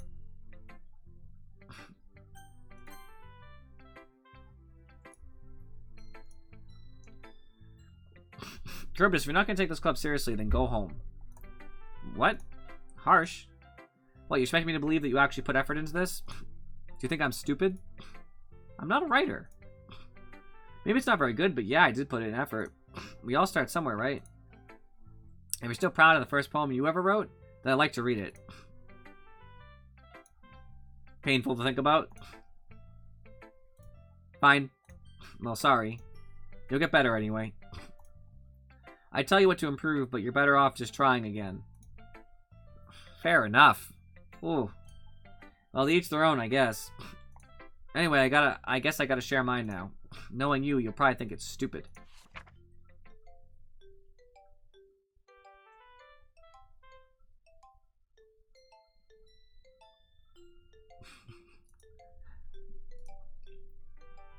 Yeah, I told you that you weren't gonna like it. I like it. What? Just be honest. I am. Why are you so convinced that I wouldn't like it? Well, because everyone in high school thinks that writing has to be all sophisticated and stuff. So people don't even take my writing seriously. But isn't the point of poems for people to express themselves? Your writing style wouldn't make your message any less valid. Yes, exactly. I like when it's easy to read, but it hits you hard. Like in this poem. Seeing everyone around you do great things can be really disheartening, so I decided to write about it. Yeah, I understand. But the other nice thing about simple writing is that it puts more weight on the wordplay. Like I set up for a rhyme at the end, but then made it fall flat on purpose. It helps bring out the feeling in the last line. So you did. I guess more went into it than I realized. That's what it means to be a pro. I'm glad you learned something. Didn't expect that from the youngest one here, did you? Yeah, I guess not. I decided to humor her with that last comment. I don't really care how old everyone is. But if Natsuki is feeling proud, then I won't take that away from her. I mean, yeah, you shouldn't. That'd be mean. Ooh, I guess that's everyone. I glanced around the room. That was a little more stressful than I anticipated. It's as if everyone is judging me for my mediocre writing abilities. Even if they're just being nice, there's no way my poems can stand up to theirs. This is a literature club, after all. I sigh. I guess that's what I ended up getting myself into. Across the room, Sayori and Monica are happily chatting. My eyes land on Yuri and Natsuki. They gingerly exchange sheets of paper, sharing their respective poems. As they read in tandem, I watch each of their expressions change. Natsuki's eyebrows furrow in frustration. Meanwhile, Yuri smiles sadly. What's with this language? Eh? Did you say something? Oh, it's nothing. Natsuki dismissively returns the poem to the desk with one hand. I guess you could say it's fancy. Thanks. Yours is cute. Cute. Did you completely miss the symbolism or something? It's clearly about the feeling of giving up. How can that be cute? I know that. I just meant the language, I guess. I was trying to say something nice. Yeah? You mean you have to try that hard to come up with something nice to say? Thanks, but it really didn't come out nice at all. Well, I do have a couple suggestions. Humph. If I was looking for suggestions, I would have asked someone who actually liked it. Which people did, by the way. Sayori liked it. Icarus did too. So based on that, I'll gladly give you some suggestions of my own. First of all, excuse me. I appreciate the offer, but I spent a long time establishing my writing style. I don't expect it to change anytime soon, unless of course I come across something particularly inspiring, which I haven't yet. And Kribis liked my poem too, you know. He even told me he was impressed by it. Natsuki suddenly stands up. Oh? I didn't realize you were so invested in trying to impress our new member, Yuri. Eh? That's rude. That's not what you're just... Yuri stands up as well. Maybe you're just jealous that Kribis appreciates my advice more than he appreciated yours. Huh? And how do you know he didn't appreciate my advice more? Are you that full of yourself? No. If I was full of myself, I would deliberately go out of my way to make everything I do overly cutesy. Shots fired. I would stop them already.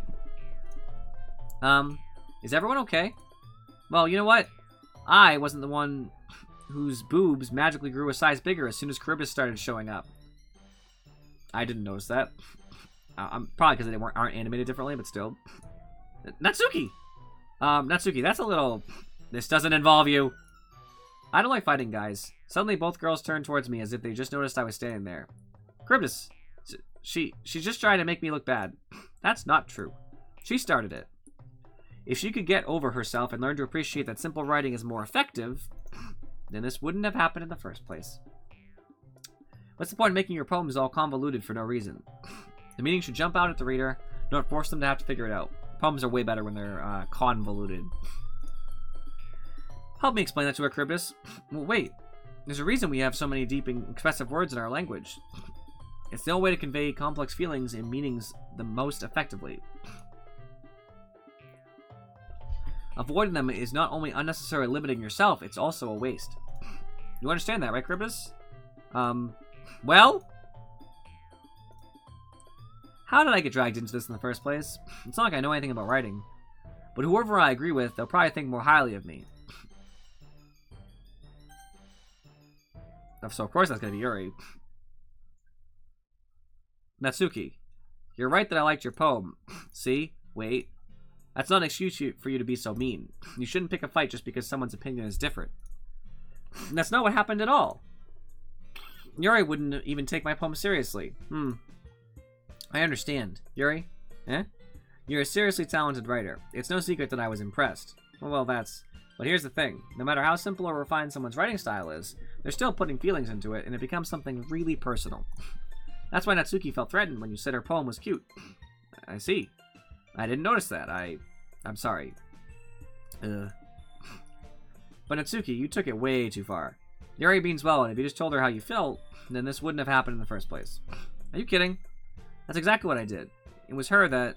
Natsuki, I think that's enough. You both said some things that you didn't mean. Yuri apologized, don't you think you should too? Natsuki clenches her fists. In the end, nobody has taken her side. She's trapped at this point being defiant only because she can't handle the pressure. I end up even feeling bad for her.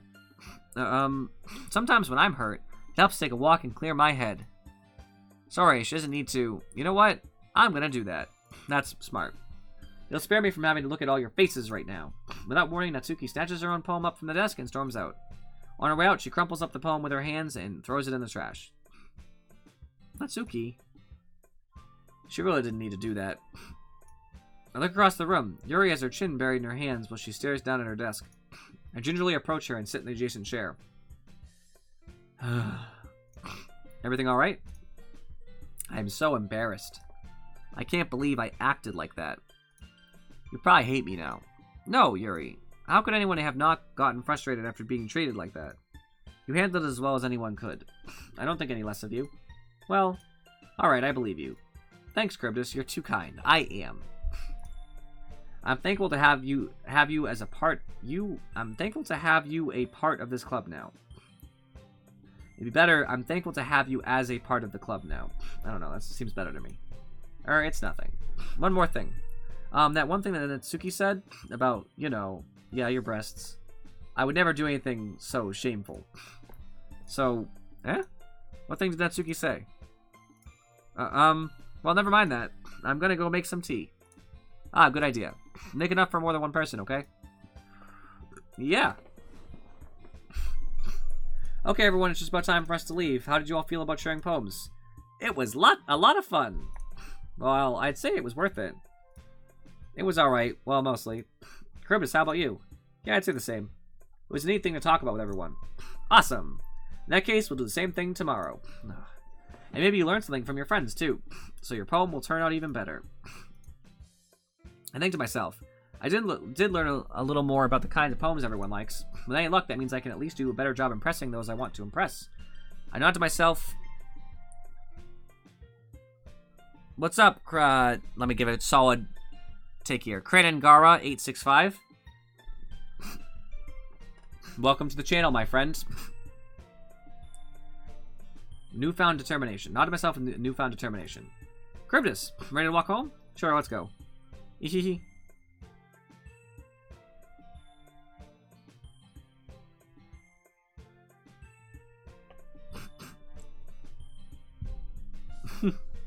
I do already have my own screens for my offline, my Be Right Back and offline. Do I have an offline? I think I have an offline. But I already have a couple stream things. So, you know. Sayori beams at me. It truly has been a while since Sayori and I have spent this much time together. I can't really say I'm not enjoying it either. Sayori, about what happened earlier. Now, what do you mean? You know, between Yuri and Natsuki. Does that kind of thing happen often? No, no, no. That's really the first time I've seen them fight like that.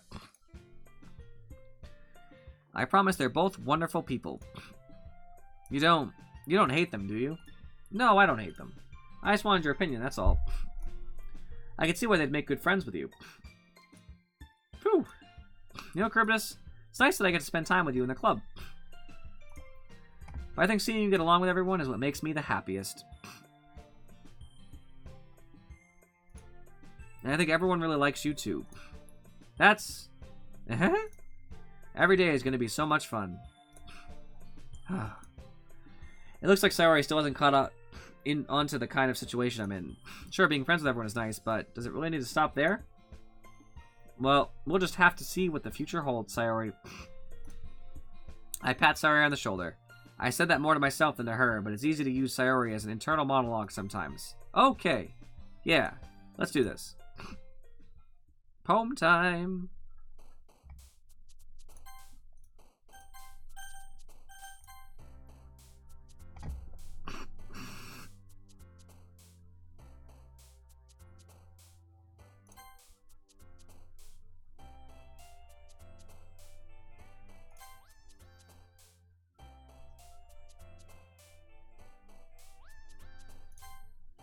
I'll try to use mostly different words, but it's the same feel. I might use a couple of the same words, who knows.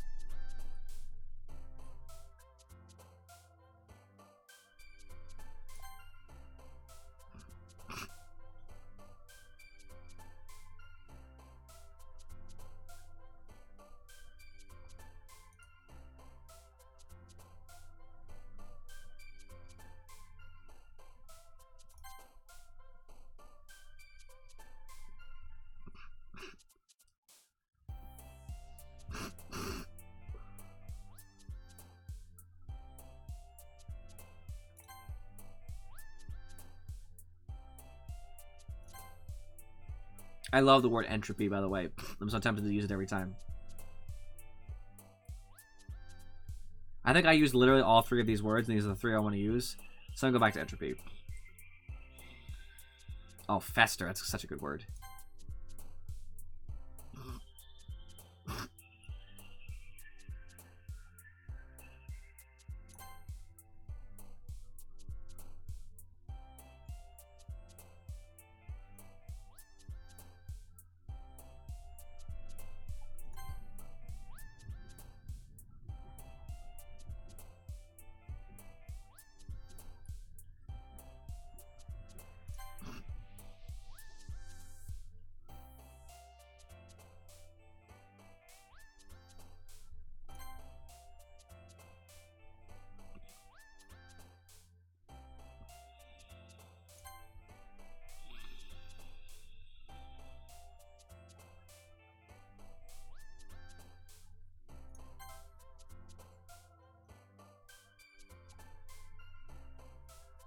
What's up, Sophie Likes Rice? Wow, that was the first time I've read a name that's like put together like that and correctly did it. I mean, it's going great over here. How are you doing?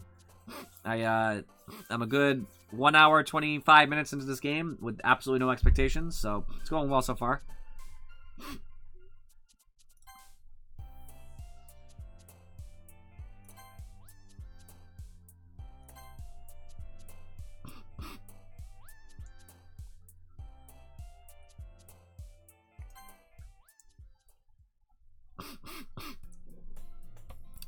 My voice is already getting tired, though, since I'm reading every line for everybody. I should have brought people over in real life so they could read the other lines. Another day passes, and it's time for the club meeting already. I've gotten a little more comfortable here over the past couple days. Entering the club room, the usual scene greets me. Hi, Charybdis. Yo, Sayori. So far, I will let you know in a second. Looks like you're in a good mood today. I'm still not used to you being in the club, that's all. I see. That's a pretty simple thing to get you in a good mood. But I guess it's always the simple things with you anyway. Speaking of which, I'm kind of hungry. Will you come with me to buy a snack? No thanks. Eh? That's not like you at all. I have my reasons. Why don't we take a look at your purse, Sayori? What? Eh? Why that all of a sudden? No reason, really. I just wanted to look at it. Sayori nervously retrieves her coin purse. Oh, she wants me to pay. She fumbles with the latch and gets it open. Then she turns it upside down and lets its contents spill onto the desk. Only 2 small coins fall out. I knew it. I can see right through you, Sayori. That's not fair. How did you even know? It's simple. If you had enough money in the first place, you would have bought a snack before coming to the club room. So either you're not hungry and want an excuse to take a walk, or you plan to conveniently forget that you spent all your money so that I would lend you some. There's one more thing. You're always hungry. It's that only leaves the one option. Ooh, I give up. Don't make me feel guilty. If you feel guilty, that means you deserve to feel guilty. Yuri is my favorite, by the way. As of this moment. This is who I'm going for.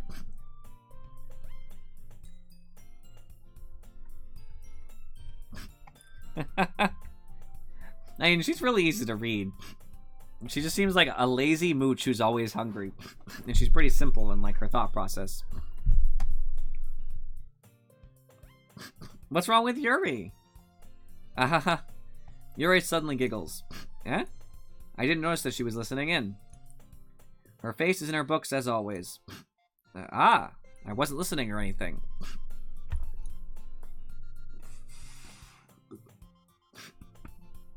It was just something in my book. Lies. Yuri, tell Charybdis to let me borrow some money. That's... What? She can't tell me to let you borrow money. What? Don't get me involved like that, Sayori. Besides, you should only buy what you can responsibly afford. And frankly, after pulling a mischievous little stunt like that, your suffering is fair enough retribution. Did I just... I didn't mean that. I got too absorbed into my book.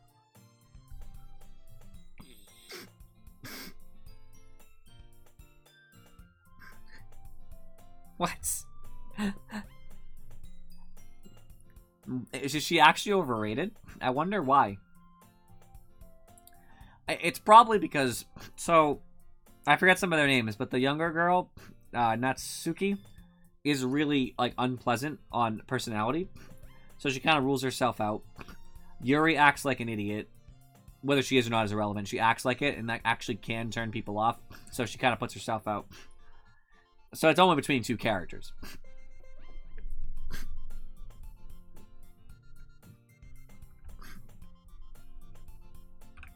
Yeah, I mean, Monica, I would have to choose as the second, because they're the only reasonable characters. You know what I mean? Like, if you like the style of the other 2, like, so be it, that's fine. But, like, on personality, they're kind of unpleasant. I can... Natsuki is cute. Like, she acts cute, but she also acts too young. And, like, for me, I'm 26. Wait, I'm turning 26? I'm turning 26 this month. So for me, it's like, I don't... When I was in high school, maybe more so, that was fine. But, like, I don't like childish anymore. I'm kind of, like, past that. So, like, I don't have any interest. It's just gone. Probably. I believe that. By the way, would you care to explain your reference to Judas Iscariot in 8031? I am not familiar with that, and I would like to be. I got too absorbed into my book. I really like when you speak your mind, Yuri. It doesn't happen much, but it's a fun side of you. There's no way you could think that. You were right, though. I did something bad, now I have to accept the retribution. That. Still, coming from you, Sayori, I guess there's a little devil inside all of us, isn't there? Don't let her fool you. Sayori knows exactly what she's doing. After all, she told you guys she was bringing me to the club before she even told me. But you wouldn't have come if it weren't for the cupcakes. So I had to trick Natsuki into making them. Come on, give me more credit than that, Sayori. Whap. Oh, okay. Got it. Yeah. Out of nowhere, something smacks Sayori in the face and tumbles onto the desk. Ow. What was... Eh? A cookie. Sure enough, it's a giant cookie wrapped in plastic. Sayori glances around. Is this a miracle? It's because I paid my restitution. Retribution. Actually, that one almost worked. It did almost work. I was just going to give it to you. But then I was just going to give it to you. But then I heard you blab about the cupcakes. It was totally worth seeing your reaction, though. I would have done that too, just to mess with her. Natsuki. Maybe not the face, though. That's so nice of you. I'm so happy. Sayori hugs the cookie. Jeez, just eat it. Sayori rapidly tears open the wrapper and takes a big bite. So good. That's my best impersonation of food in the mouth. Sayori suddenly clasps her hands over her mouth. I bit my tongue. You're going through a lot over just one cookie. That's fair. She's having a real heck of a time. Natsuki takes a bite of her own cookie. Did you get me one? Oh, yours looks really good too, Natsuki.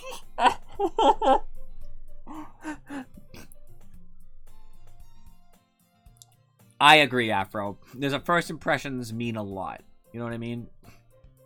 Also, if I'm being honest, aesthetic-wise, just on the looks alone, I like long hair a lot. I like purple hair. Not that you see it commonly. So pink and purple are not real eye colors. You don't really see these on almost anybody in the entire world. So they both have equal amounts of that. But since I like purple better than pink, I already win for the eyes as well.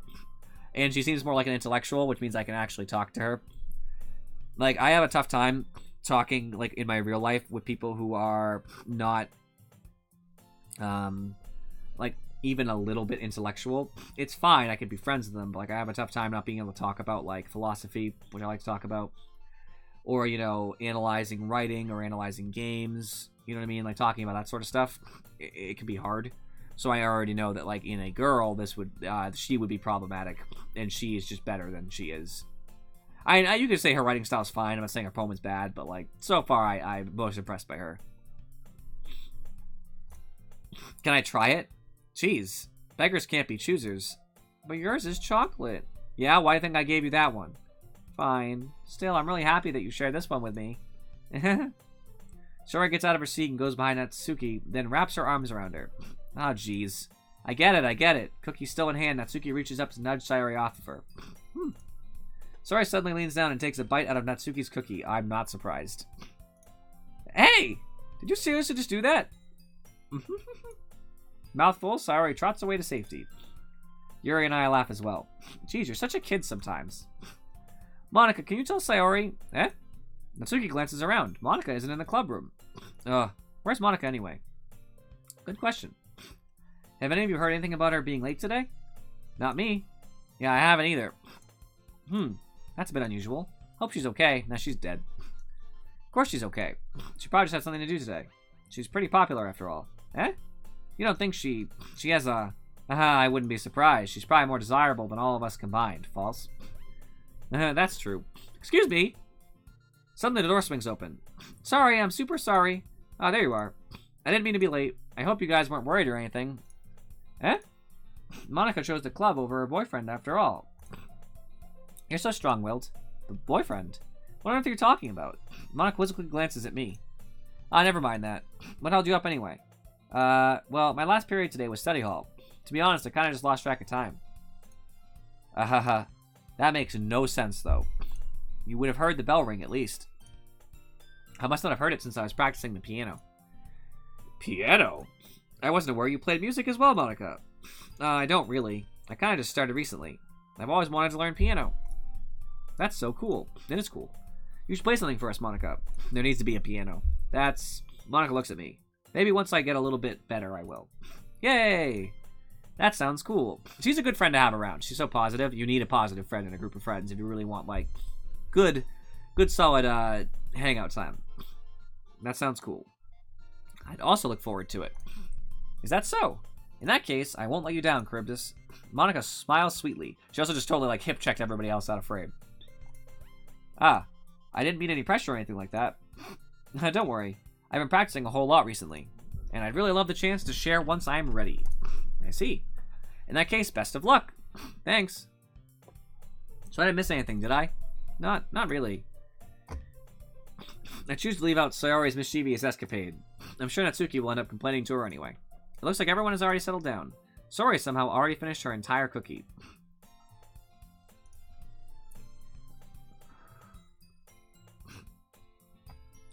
Yuri's back to her book, and Natsuki disappeared into the closet. Hey, Yuri. Huh? Ah. I suddenly noticed that Yuri is reading a different book from the one we've been reading together. Sorry, I didn't mean to interrupt. Oh, no. I was kind of just waiting for you. And if that's the case, why don't we go ahead and get started? Yes, let's. Actually, I have a request. Do you mind if I make some tea first? Not at all. Thanks very much. If there's one thing that can make my reading time here any better, it's a nice cup of tea. Not to mention for yourself as well. Yuri stands up and makes her way to the closet. I follow and watch as she retrieves a small water pitcher from the shelf, the kind with a filter inside. Can you hold this for a second? Sure. Yuri hands me the water pitcher and also fetches an electric kettle. I'm going to plug this in at the teacher's desk and then we'll go get some water. She walks past me and sets the kettle down on the teacher's desk. I simply watch her movements. To my surprise, the way she moves really contrasts her speaking mannerisms. Especially because of her long legs, Yuri appears elegant and methodical. Ugh. Okay, may I have the water pitcher? Thanks, I'll be right back. I might as well walk with you. Yeah, why not? Shall we go then? Yeah. Where are you two off to? Eh? Yuri was gonna make some tea, so I suddenly realized how weird it sounds to explain this to Monica. We're just filling the water pitcher. Ah, okay. Sorry, I was just a bit curious. It's kind of a one-person job, isn't it? Monica, please mind your own business for once. I mean, right?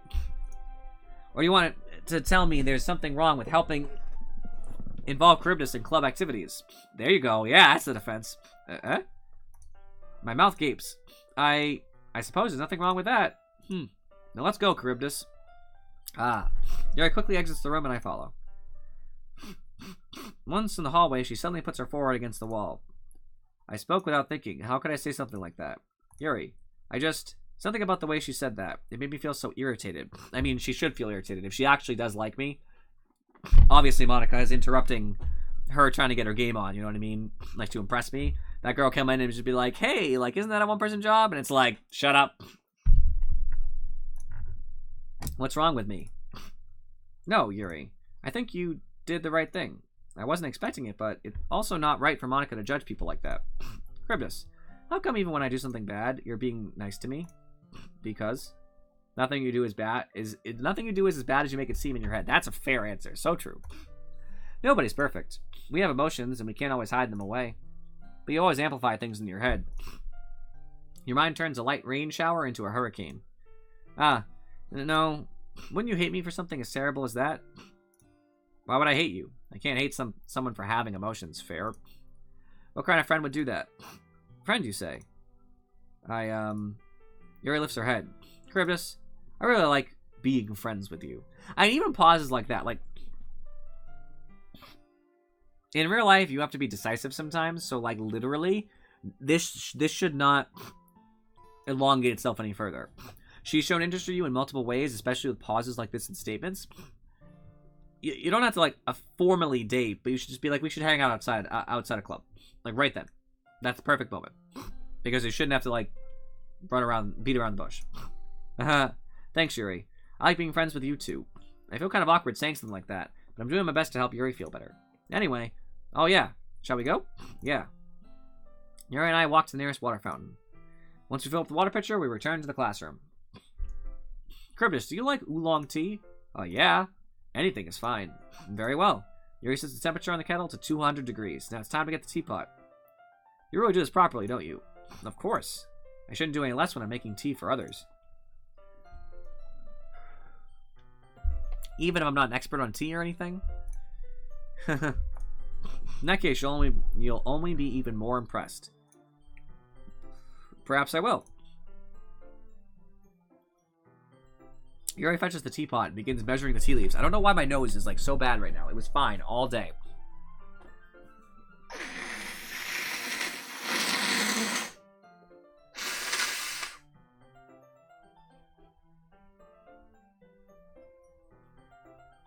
And like out of nowhere, I just can't breathe. It's hard to breathe out of and into my mouth while talking.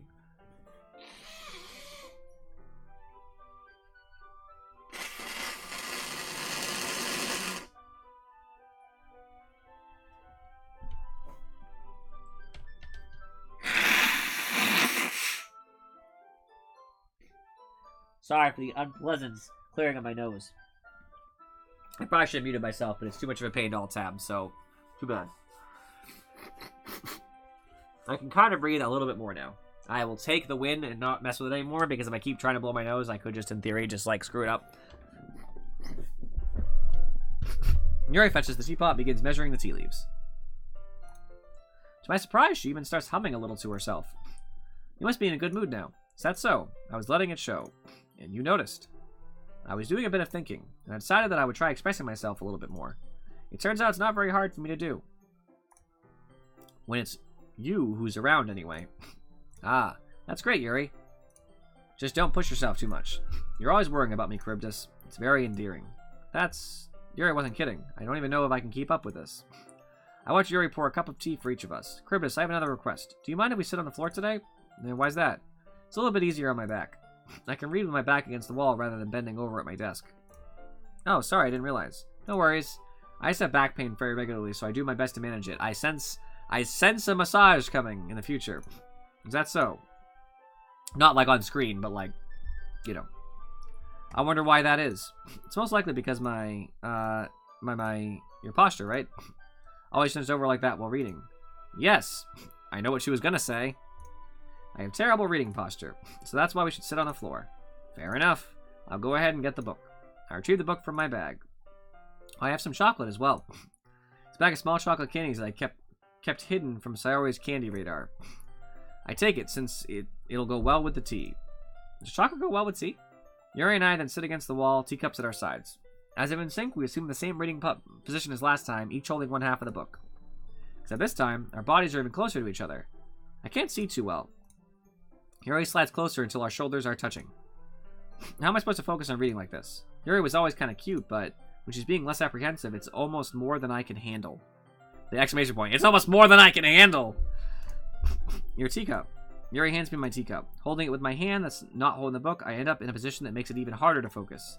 Because now I need to worry about making sure I don't accidentally touch her chest. Meanwhile, Yuri hasn't noticed a single thing. She wears her intense reading expression, and I can only presume that the world around her has faded away. I use all my willpower to focus on reading.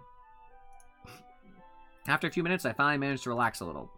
I put the teacup between my legs and fumble with the chocolate wrapper. Ah, sorry. I briefly let go of the book to finish opening the wrapper.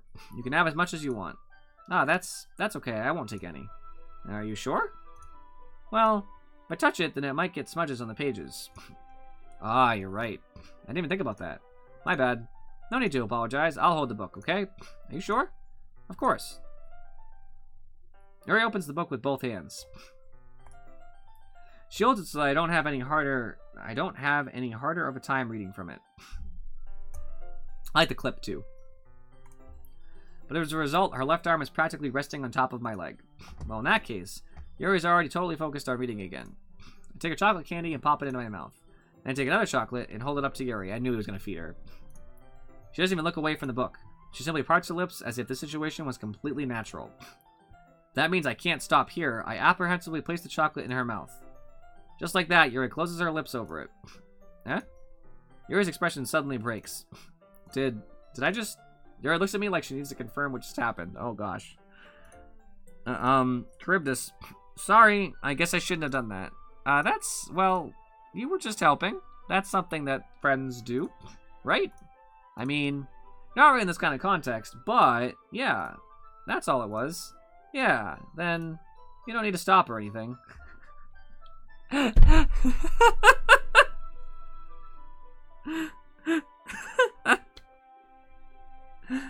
You don't need to stop or anything. That is like the perfect moment. Okay. I see. The situation has gotten really tense, yeah. Yuri tries to return to the book, but I can tell just by her expression that even she can't focus now. My heart is pounding. I nervously take another chocolate between my fingers. But this time, Yuri's eyes meet mine. How did it even come to this? Yuri doesn't avert her gaze. I notice her chest rising and falling to the rhythm of her breaths. That is awkward, actually, to see her eyes like that. I didn't even, like, I read it, but I didn't realize her eyes actually were staring at us now. I raise my arm. Ah, like before, Yuri parts her lips. But it's different this time. I take the chocolate and place it in her mouth. I feel her hot breath on my fingers. Okay, everyone. Yuri jolts back. It's time to share poems. Cryptus, you can help Yuri put away the tea stuff, right? Yeah, of course. Okay, thanks. The spell is abruptly broken. I'll take care of the cups. Yeah. Yuri picks up the teacups from the floor. I pick up the bag of chocolates. In the end, we hastily clean up without so much as a word between us. I have the feeling this is something neither of us will have the courage to bring up. Of course not. Who should I show my poem to first? Let's see what you've written for today. Yuri stares at the poem with a surprised expression on her face. Do you like it? Cryptus. This one might even be better than yesterday's. How'd you even pick up on this so quickly? Just yesterday I was telling you the kind of techniques worth practicing. Maybe that's why. You did a good job explaining. I really wanted to try giving it more imagery. Yuri visibly swallows. Even her hands appear sweaty. I'm not used to this. Used to what? I don't know. It's fine. Take your time. Yuri breathes and collects her thoughts. I know that Yuri likes to think before she speaks, so I offer that patience to her. Yeah, just being appreciated like this, I guess. It probably sounds really stupid, but seeing someone motivated by my writing, it just makes me really happy. I totally get this in a non-romantic sense. So doing something and inspiring somebody else makes doing the thing so much more, like, I won't say gratifying, but, like, I'll just say enjoyable. I'll use a simple word this time. It makes it so much more enjoyable, right? So, like, I like to play games. I play games without any need for anybody else to watch or be around or even talk about them. I would play games all day. But when you play something and inspire somebody else to play it, like, oh, look, I played this game. Do you want to play it? And explain to them, like, oh, I guess I will play it. Like, that's nice. It's even nicer, like, I play on stream, and people are inspired by me to talk about the game. They're inspired to play new games, play games with me, specifically, like, you know, all that. It definitely makes the experience a lot better. Really happy. Are you saying you've never shared your writing before? Yuri nods. Really? I don't believe it. I really only write for myself. And besides, people would just laugh at me. Do you really think that? Again, Yuri nods. Huh. Even your close friends? Yuri doesn't respond to that. I wonder why. She doesn't have friends. Anyway. Which, okay, just in real life, that's just not going to happen. She's relatively well endowed, which the other characters pointed out, so I don't even need to, like, feel weird about that. They said that. She's tall, relatively well endowed. Obviously, all the anime girls have cute faces because that's just how they're made. So, like, you don't really get, like, an ugly face, but she has long hair. You can't judge the color because all anime people have weird colored hair, so that doesn't actually matter. But she has long, nice hair. Like, she's gonna have friends. Unless she has, like, something wrong with her, like, where she's just, like, a jerk, which she's not. Anyway, do you want to share the poem you wrote today? Yeah, I do. If it's with you.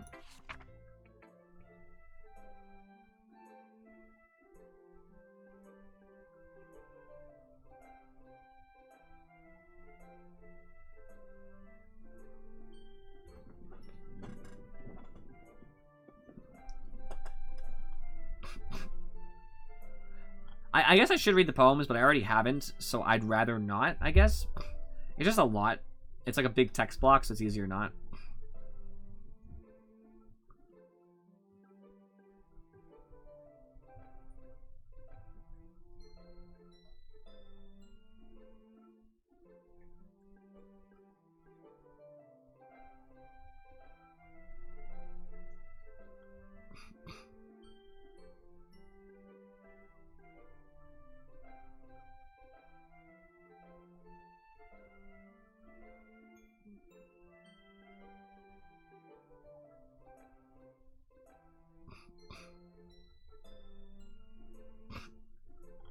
Wow. I was a little more daring with this one than yesterday's. I can see that. It's a lot more metaphorical. I don't know if it's my fault, but I can't begin to imagine what this poem is about. That's right. It's a bit closer to my preferred writing style. Using the poem as a canvas to express vivid imagery and conveying emotions through them. Yeah, if I take it at face value, then I can't even figure out what it's supposed to mean. Well, I think it's something that's different people can relate to in their own way. I want to express the way it feels for me to indulge in my more unusual hobbies. If those sorts of things I'm usually forced to keep to myself, it's those sorts of things. So I sometimes enjoy writing about them. Why do you keep them to yourself? Because they're embarrassing? And people would make fun of me? Don't you have anything like that, Charybdis? Well, yeah, I guess I do. I feel like everyone has a little something like that. The best we can do is respect each other and our individualities. Even if it's difficult sometimes and some things make us uncomfortable, after all, if I hadn't learned to embrace my own weirdness, I would probably hate myself. I might be ranting a little bit now, but I'm glad that you're a good listener. You're good at a lot of things. Writing, listening. There really aren't many people like you, Charybdis. That's two things. That's exaggerating a little bit. It's just how I feel. Never thought I would feel so comfortable sharing my writing. But now I almost feel like I look forward to it. It's just a really nice feeling. And you're to thank for that. It's nothing, really. Yuri smiles sincerely at me. For just a moment, her timidness seems to disappear.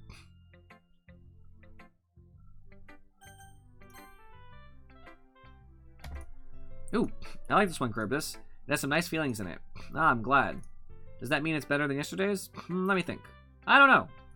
I guess I like them both. That's not very helpful, you know. Well, I'm not very good at figuring out if poems are good or bad. That's why I just go by my heart. If it makes me feel things, then it must be a good poem. I'm not sure that's exactly how it works. And again, I guess conveying feelings is a pretty important part of this whole thing. Yeah, maybe. Honestly, I don't even know what kind of writing you like in the first place. Yeah, me neither. Ugh. Why don't you at least try giving it some thought? Ah, you want to write something for me? That's so sweet. Yeah, right. You're always thinking about other people. You need to think about yourself once in a while. If you don't, you might end up getting hurt at some point. Eh? Well, I don't really know what you mean, but I'll try to keep it in mind. Well, whatever. Anyway, let's see. I guess I like happy poems. Wait, sometimes I like sad poems too. Sometimes a little bit of both. There's a word for that, right? What's the word I'm looking for? Bittersweet. Yeah. I like things that are happy and things that are sad. Happy and sad? I can't see you liking something sad, Sayori. Well, I like happy the most. But sometimes when you have a little rain cloud in your head, a sad poem can help give the rain cloud a little hug. And make a nice happy rainbow. Sorry, that's unexpectedly poetic. It is? Maybe I'm getting better at expressing my feelings after all. Thanks, Charybdis. I should go write that down then. You can read my poem now, okay?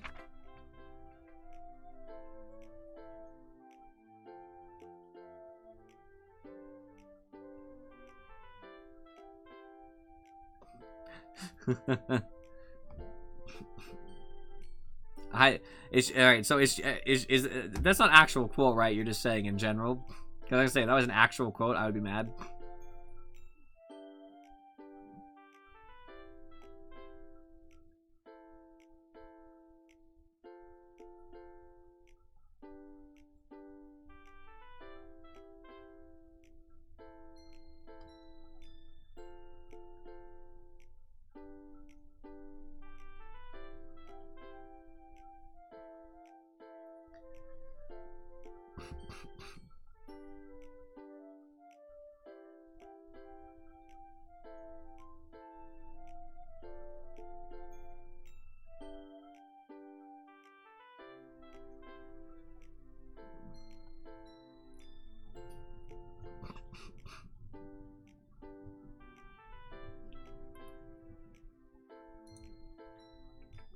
Holy crap. Sorry, did you really write this? Of course I did. Did I tell you yesterday I was going to write the best poem ever? Yeah, but I didn't expect something like this coming from you. Monica taught me a whole lot, and I've been really in touch with my feelings recently. I see that. It's almost kind of creepy. Creepy? Well, not exactly. Maybe because I'm so used to you being cheerful. Well, never mind. I'm thinking too hard about it. The point is, it came out good, so you should be proud of it. Oh, thanks. I feel like I was meant to express myself this way. It even helps me understand my own feelings a little bit better. Writing is like magic. You've gotten pretty passionate about this, huh? Hope you keep it up. Yeah, writing's the best. I'm gonna keep writing until I die. Don't get ahead of yourself. Soro's always had a habit of getting obsessed with something before dropping it no more than a week later. I wonder if this is one of those things. But seeing the passion in her eyes makes it hard for me to be pessimistic. Hi again, Charybdis. How's the writing going? Alright, I guess. I'll take that. As long as it's not going bad. I'm happy that you're applying yourself. Maybe soon you'll come up with a masterpiece. I thought this was a masterpiece. I wouldn't count on that. You never know. Want to share what you wrote for today? Sure, here you go. I give my poem to Monica. Alright, this one's good. I feel like you're not only getting more comfortable with your style, but the imagery is better than the last one I read. Just wondering, but have you been finding inspiration in Yuri's writing style? I guess so. Can't deny that she's talented. Yeah, totally. I think her poems are the most romantic. That's the best way to describe it. She's like a totally different person when she picks up a pen. I noticed that too. When she's talking about literature, it's like the lights turn on inside her. Sadly, it's hard to get much personal conversation out of her. Trust me, I've tried. Who knows what's going on in that head of hers? I hope you don't mean that in a bad way. No, of course not. I just meant that I wish she didn't keep so much to herself. But still, defending her like that, you must be pretty into her. Yeah. Huh? You completely misunderstood. Calm down, I'm kidding. Besides, I'm pretty sure she's already got a boyfriend. Wait, really? Yeah, a fictional one anyway. Monica kind of whispers that last part to me. It's just a hunch, but, well, there's not really anything wrong with that. Oh, well, I know. I was just saying. But anyway, you want to read my poem now? I like the way this one turned out, so I hope you do too. Alright, let's take a look.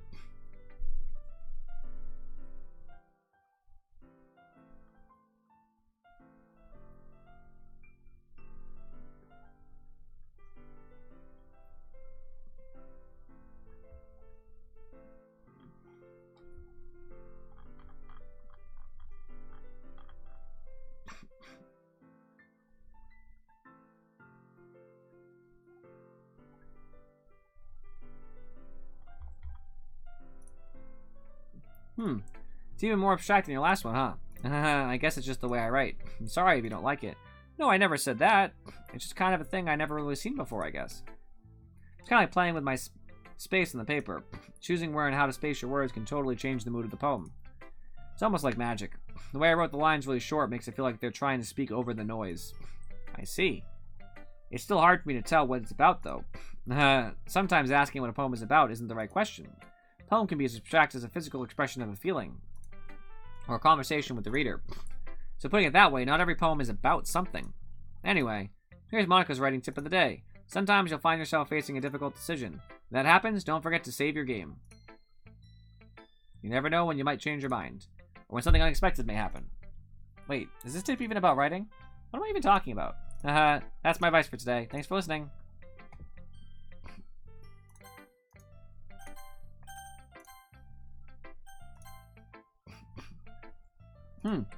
Well, I can admit that it's better than the last one. It's nice to see you putting in some effort. That's good. But I still don't like this at all. It's trying too hard to be serious. Hey, what do you mean by that? Poems don't need to be all deep sounding to express something. It's just gonna sound like you're forcing it unless you really don't suck at it.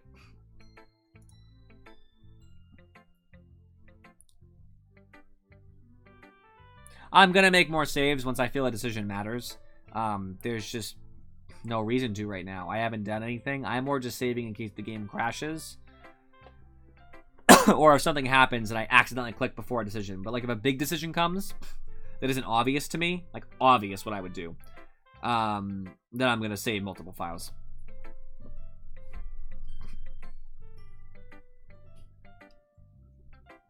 Honestly, don't bother trying to write poems like this until you're on Yuri's level.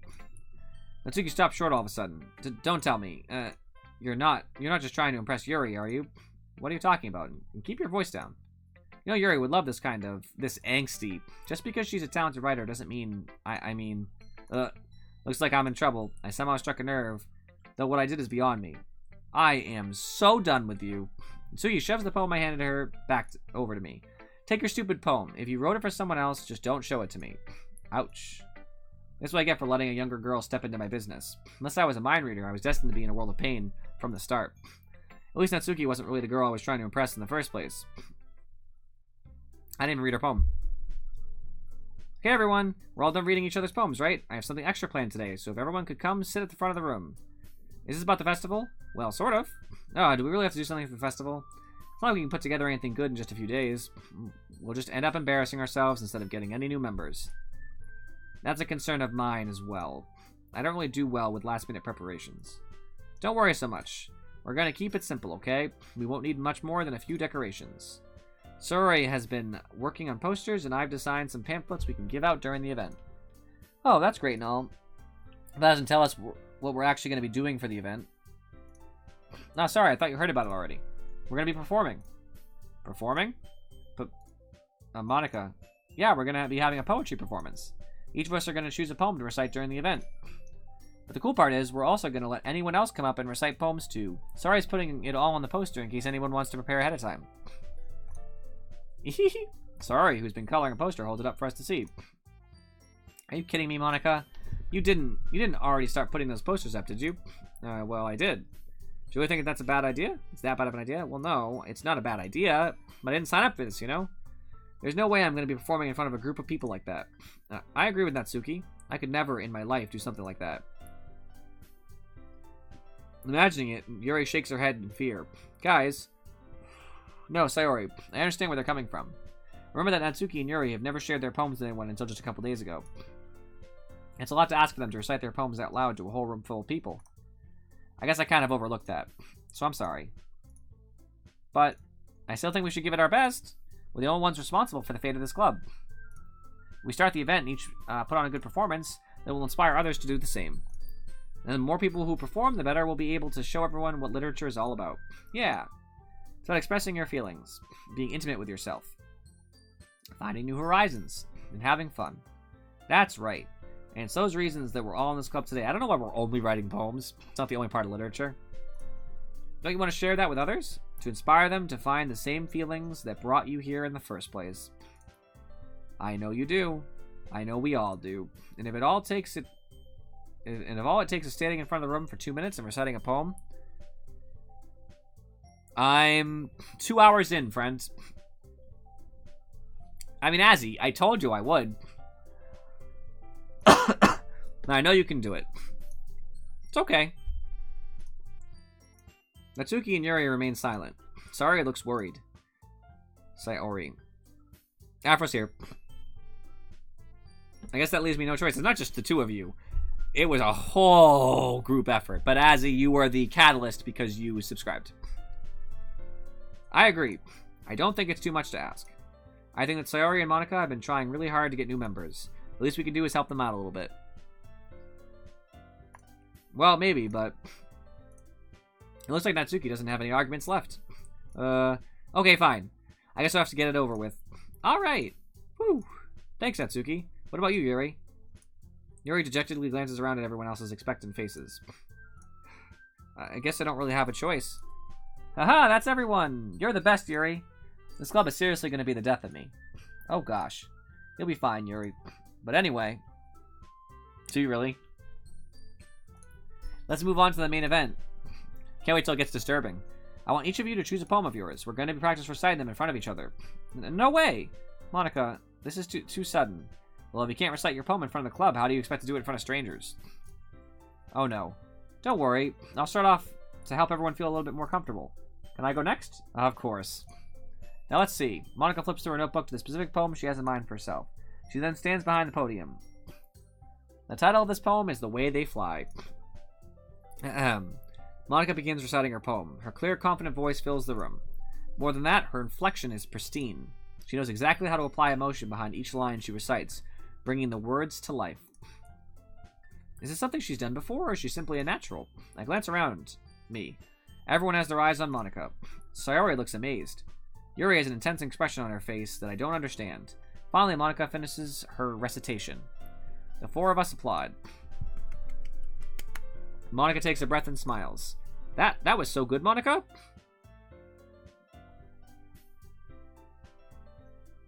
Welcome, Falcon, by the way. Don't spoil. No spoilers. I'll mass ban. That was so good, Monica. Thank you very much. I was just hoping to set a good example. Are you ready to go next, Sayori? I'll go next. Oh, Yuri's fired up all of a sudden. Yuri clutches a sheet of paper between her hands and stands up. Keeping her head down, she walks quickly over to the podium. This poem is called... Yuri anxiously glances at each of us. You can do it, Yuri. It's called Afterimage of a Crimson Eye. Okay, sounds good. The cupcakes die at the end! Ah! Ah! Afro, no! Yuri's voice shakes as she starts reading the poem. Just a moment ago, she practically refused to do this. Why is she suddenly putting in so much effort? As Yuri gets past the first couple lines, her voice changes. It's almost like what happens when Yuri gets absorbed into her books. Her quivering words transform into the sharp syllables of a fierce and confident woman. I probably won't be doing multiple roots. Most likely. The poem is full of twists and turns in its structure that she enunciates with perfect timing. Unless I have like a ton of time. This must be a rare glimpse into the whirling fire Yuri keeps concealed inside her head. Suddenly she's finished. Everyone is stunned. Yuri snaps back into reality and glances around her, as if she's bewildered even herself. It's up to me to save the situation. I'm the first to start applauding. Everyone joins me afterward and we give Yuri the recognition she deserves. It's not that we didn't want to applaud for her, but we were all caught off so guard that we must have forgotten. As we applaud, Yuri holds the poem to her chest and rushes back into her seat.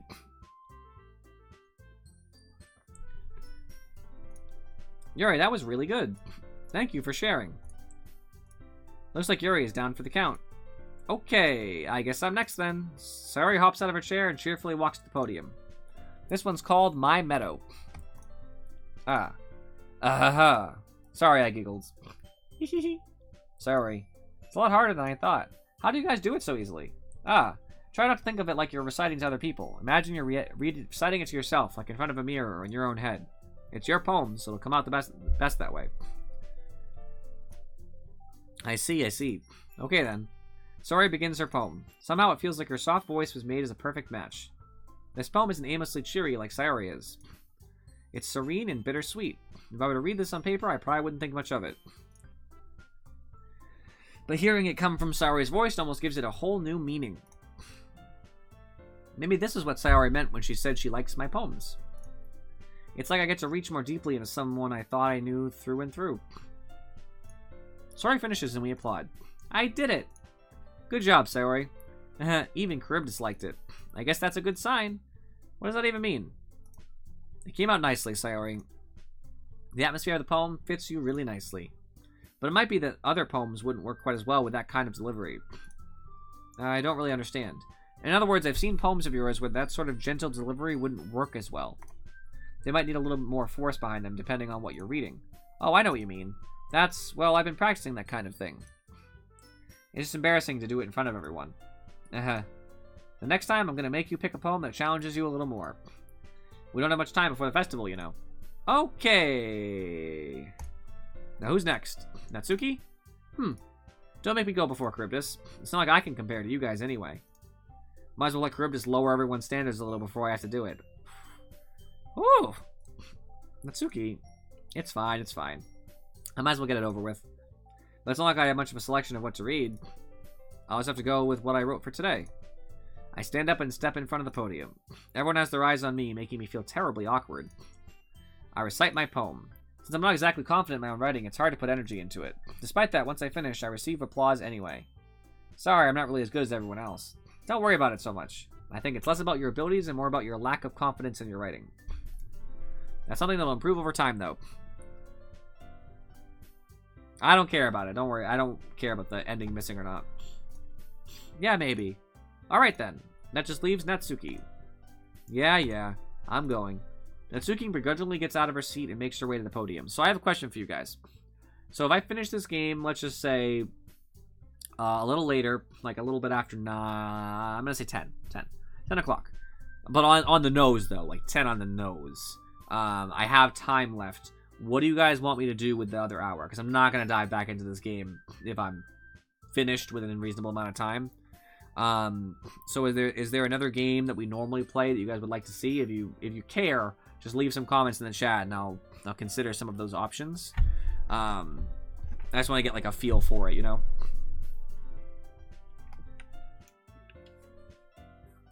I'm not playing Dota Underworld.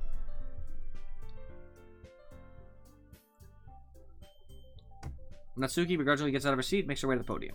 The poem is called... It's called... Why are all looking at me? Because you're presenting? Anyway, the poem is called Jump. Natsuki takes its breath. When she starts reciting the poem, her sour attitude disappears a little. But she's still a little unenthused. Her poem has a rhythm and a rhyme to it. It's Natsuki's trademark style, and it works surprisingly well when spoken aloud. No, I'm not playing it. The words feel like they bounce up and down as if giving life to the poem. I would sooner play Go on stream. Natsuki finishes and everyone applauds. She hops back to her seat. That wasn't so bad, was it? Easy for you to say. You better not make me do that again. Well... Do you at least feel prepared enough to recite a poem in front of other people?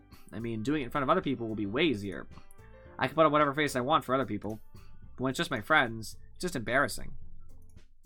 That's a surprise, Natsuki. I think it would be the other way around for me. Well, that's just how it is, so... I guess in that case, you won't have much to worry about for the festival.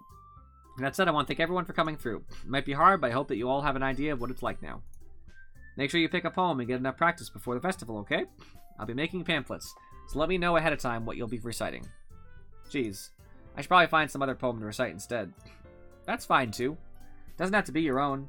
I'm already pleasantly surprised that you're putting in all this effort for the club. It makes me really happy. That pose is so unnatural. Oh yeah, no problem. Okay, everyone, I think that's about it for today. I know the festival's coming up, but let's try to write poems for tomorrow as well. It's been working out really nicely so far, so I'd like to continue that. As for the festival, we'll finish planning tomorrow, and then we'll have the weekend to prepare. Monday's the big day. I can't wait. I can do this. I can do this. Alright. I stand up. There's no way I'll be able to find the same enthusiasm as Sayori and Monica, but I'll do my best to get through it. If it's for the sake of the club. And impressing Monica. I don't care about impressing Monica. Then I'll have to do my best. Ready to go, Sayori? Yup. Look at you two, always going home together like that. It's kind of adorable, isn't it? Jeez, guys, don't make such a big deal out of it. It must be a little nice, though. Well, how am I supposed to respond to that? It's okay, Gribbus, you don't have to say it. Whatever, let's go already. I walk home with Sayori once more. Even though it's only been a few days, a lot of things have already changed. But today, Sayori is being a little quieter than usual on the way home. I don't.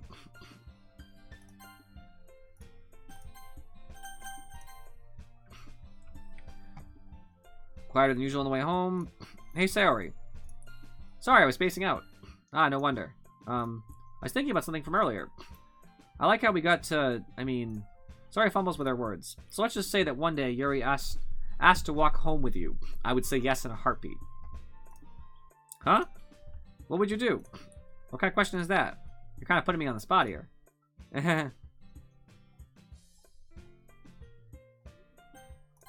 Walking home with Yuri, huh?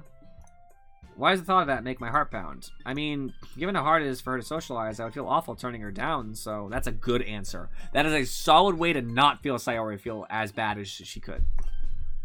Isn't she so beautiful and smart? That has nothing to do with what I just said.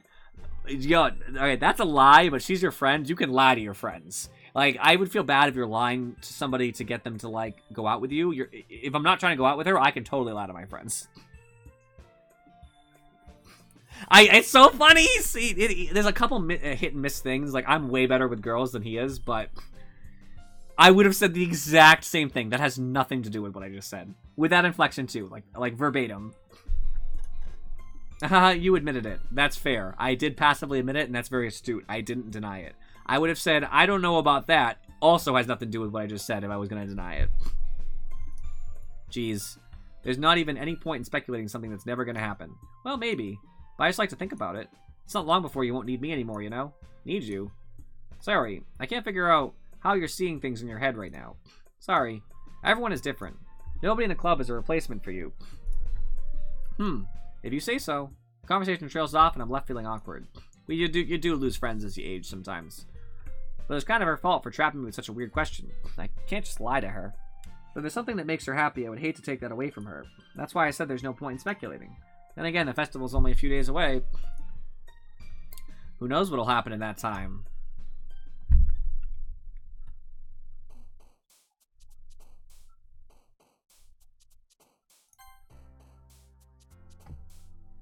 I know, right?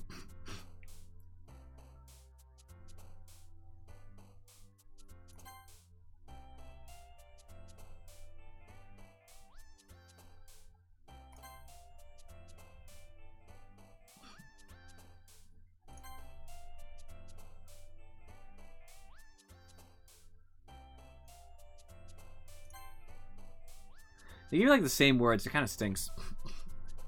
It's like this is almost just like choosing words that might impress somebody. So I'm just tempted to choose the same words every time. You know what I mean?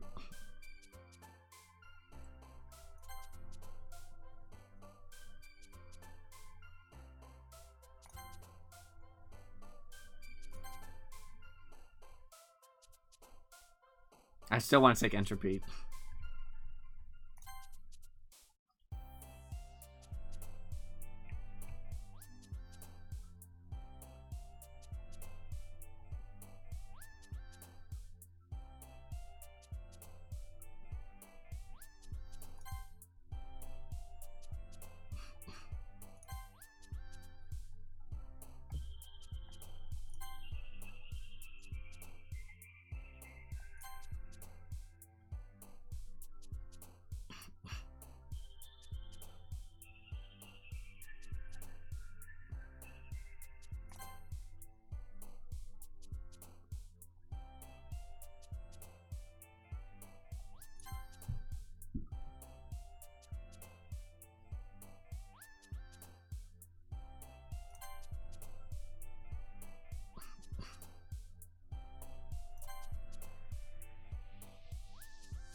Aw, man. I'm the last one here again? Don't worry, I just walked in too. You're practicing piano again? Yeah. Haha. You must have a lot of determination. Started this club and now picking up piano. Well, maybe not determination, but I guess passion. Remember that the club wouldn't be here if it wasn't for all of you. And I'm super happy that you're all willing to help out for the festival too. I can't wait for the festival. It's gonna be great. I mean, I flirted with Yuri on 2 separate occasions. At least 2. Huh? Were you complaining about it just yesterday, Natsuki? Well, yeah. I'm not talking about our part of the festival, but it's a whole day of school where we get to play and eat all kinds of delicious food. You sound a little bit like Sayori all of a sudden. Monica, do they usually have fried squid? Squid? That's a pretty specific thing to look forward to. Oh, come on. Are you saying you don't like squid? You, of all people. I didn't say I don't like it. Besides, what do you mean by you of all people? Because it's right in your name. Monica. Eh? That's not how you say my name at all. Also, that joke makes no sense in translation. Nah, never mind. Let's just focus on our own event for now, okay? Fine, fine. You read together twice. Your reactions aren't as fun as Yuri's or Sayori's, anyway. Excuse me. Where is Sayori, anyway? Oh, there you are. Sayori's sitting at the desk in the corner of the room, looking down at nothing. I walk over to her. Hey, Sayori. I'll wave my hand in front of her face. Eh? You're spacing out again. Uh-huh. Sorry. Don't mind me. You can go talk to everyone else. Huh? Is everything alright? Of course. Why wouldn't it be? Just feels like you're a little off. Sorry for assuming things. Geez, you worry too much about me. I'm fine, see? Sayori shows me a big smile. Don't let me distract you from having fun with everyone. Well, alright. If you say so. I worriedly glance at Sayori before turning back towards everyone else. The conversation is already dispersed, with everyone back at their usual activities. Maybe I should ask Monica if she's noticed anything about Sayori recently. Since they've been preparing for the festival, they must be spending a lot of time together. I timidly approach Monica, who's shuffling through some papers at her desk. Kerbis, what's up? Hey, this might sound a little strange, but have you noticed anything up with Sayori recently? Anything up with her? In what way do you mean? Maybe I'm reading into it a little too much, but she seems a bit downcast today. Oh, you think so? I can't say I've noticed anything about her. Monica peers across the room at Sayori, who is idly dragging a rubber eraser up and down her desk. Maybe there is something on her mind. But I'm surprised I'm not the one asking you, Charybdis. You certainly know her a lot better than I do. Yeah, but she's never really liked this. She's always talked to me about things that bothered her. This time when I asked her, she was really dismissive. Sorry, I know it's not your problem. I just wanted to ask if you knew anything, so I'll drop it now. No. It's important to me, too. I mean, I'm also friends with her. And I also care about the well-being of my club members, you know? Maybe I'll try talking to her myself. Yeah, are you sure about that? She seemed like she wanted to be left alone. Are you sure? Maybe she just has a hard time bringing it up with the person of interest. Person of interest? What do you mean by that? I'm saying that maybe the thing on her mind is you, Charybdis. Me? How on earth would you come to that conclusion? Well, I probably shouldn't say too much, but... Sayori talks about you more than anything else, you know? Eh? She's been so much happier ever since you've joined the club. It's like an extra light was turned on inside of her. What? No way. Sayori's always like that. She's always been full of sunshine. It's not any different now than it always has been. You're so funny, Charybdis. Have you thought that maybe you've always seen her as so cheerful because that's just how she is when she's around you? Fair. I've said too much. I'm sorry. What do I know anyway? I didn't mean to jump to conclusions, so you should just forget about what I said. I'll try to talk to her, so try not to think about it for now. Alright. Monica smiles meaningfully. I know she said to forget about it, but I already know that I won't be able to get her words out of my head. Monica stands up from her desk and walks across the room to where Sayori is sitting. I watch her kneel down next to Sayori and gently talk to her, but she's keeping her voice so quiet that I can't hear her from here. I sigh and sit myself down. I know Sayori told me not to worry about her and to have fun with everyone else, but that's impossible to do when she's behaving like this. Exactly how much do I care about her that I'm letting this weigh me down so much? I mean, she's a good friend. Now it feels like I'm the one behaving out of the ordinary. But there's nothing I can do besides wait for Monica. Why does it feel like I'm being watched? I glance around the room. Suddenly I notice Yuri peering at me from over her book. But she looks away just as quickly with a flustered look on her face. I realize that she won't get anywhere like this. I've never really seen Yuri approach anyone or start a conversation on her own accord. So I have no choice but to approach her myself. But now it's a little easier for me to do that. I stand up from my desk and sit in one next to her own. I didn't mean to bother you or anything. Relax, you didn't even do anything. But I could tell you wanted to be alone with your thoughts. Alone with my thoughts? Girl, you don't know what my thoughts are. I shouldn't be allowed to be alone with my own thoughts. I'm a nut. How were you even able to tell that I was thinking like that? Well, something that I do a lot. So it wasn't hard for me to spot based on your posture and expression. Not that I was staring or anything. Okay. I didn't do anything creepy like that. In any case, I guess you were right. I'm sorry if I caused you any concern. Don't apologize. Your troubles are only the concern of those who willingly share in that concern. Fair. Of course, there are certainly those who find the most comfort in keeping to themselves. But if you would prefer to share with what's on your mind, then I would be glad to listen. It's really not that big of a deal. I was just feeling a bit uneasy about Sayori. Sayori? Yeah, she seemed a little bit off today. When I asked her about it, she didn't want to admit it to me. So I can't help but wonder if something happened to her.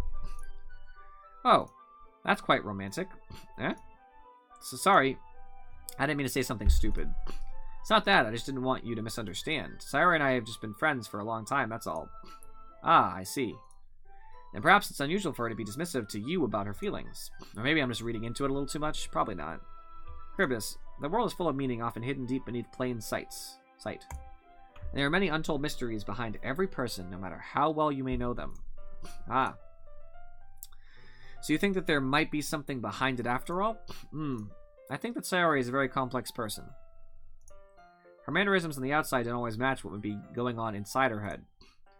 And she may not always know what she wants. I noticed her strange behavior today too, and I also feel some concern for her. But in your case, it looked like she was fully occupying your thoughts, wasn't she? Well, I guess that was the case. Sayori, she really means a lot to you, doesn't she? I guess. Well, you don't need to put it that way. We're just good friends, that's all. Yuri suddenly looked deeply into my eyes. Her expression is gentle and curious, as if she was searching for something. Embarrassed, I avert my gaze. Sometimes, a person's mysteries are untold even to themselves. And you, as someone honest and caring, may uncover feelings you weren't aware were in you. That is, I think that. She would be a very fortunate person to have you feel that way about her. Don't be stupid. Yuri, you're giving me too much credit. I'm a pretty simple guy, so I think I'm pretty good at understanding my own feelings. I'm not nearly as sophisticated as you. That's not a compliment, is it? It is what it is. Anyway, as long as we're here, why don't we do some reading? Well, as long as you're okay with it, yeah. I should be taking my mind off this whole thing anyway. Okay, everyone. After some time passes, Monica calls out to the club room. Why don't we share our poems now? Before I know it, everything is back to normal. Everyone goes to retrieve their poems, and I do the same. I make eye contact with Monica, and she smiles at me. I wonder what she was talking about with Sayori.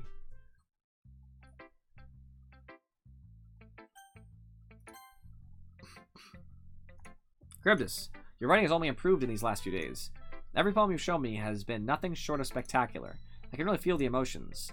I'm a little envious, even. I don't think it ever came to me this naturally. Yuri, that's the wrong way to put it. This never did come naturally to me, but I've been able to improve so much thanks to you. You're really the example I was chasing after. Is that so? Yuri gently smiles to herself. This feeling, I'm so glad I got the chance to share my writing. I never thought it would feel like this. I remember you mentioning that yesterday. I can't believe that you're so good at something and you've never even shared it with anyone.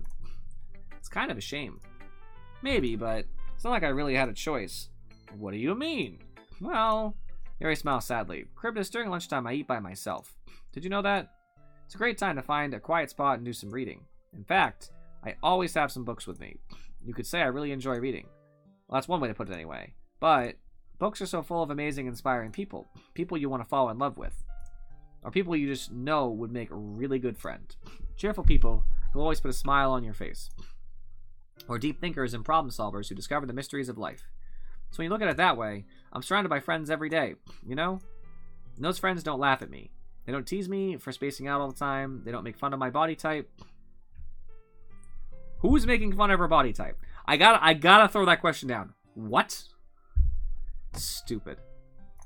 And they don't hate me for acting like a know-it-all. Some people don't like tall girls, I guess, which is fair, but people say that about you? I'm not a know-it-all, Charybdis. It's the opposite. I don't know anything. I don't know how to talk to people. I don't know how to make people see me as normal. I don't even know how to make myself happy. I have all these feelings, and all I can do with them is read and write. But it wasn't until now I started sharing it with you that I really understood what was missing all this time. But I haven't really done anything. No, that's wrong. Just being patient and respectful. That's really important to me. I know I'm a difficult person, Charybdis. I speak too slowly. I second-guess myself all the time. I read too deeply into things. But every time, you've always treated me just like anyone else. It's so rare that I feel comfortable with myself when I talk to others. That's why every time I talk to you, I just feel really happy. I see.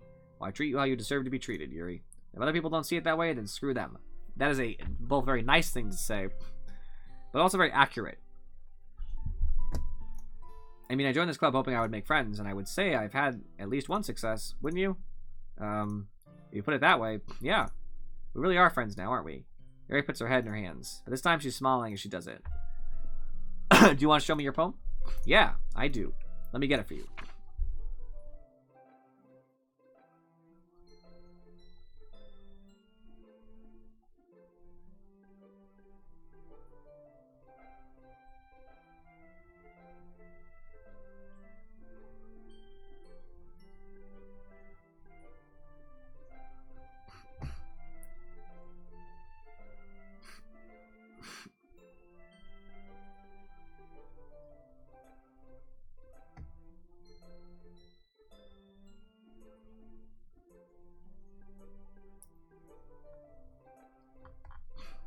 That's a nice poem that I assume is about me. Finishing the poem, I start to hand it back to Yuri, but instead of taking it from me, she looks away. Do you dislike it? No, of course not. I don't really know how I should respond. Despite Yuri's poem usually being cryptic, it wasn't hard to figure out what this one was about. I don't know if I'll be able to explain this one. That's fine, I understand this one. Twitch is currently experiencing issues with going live.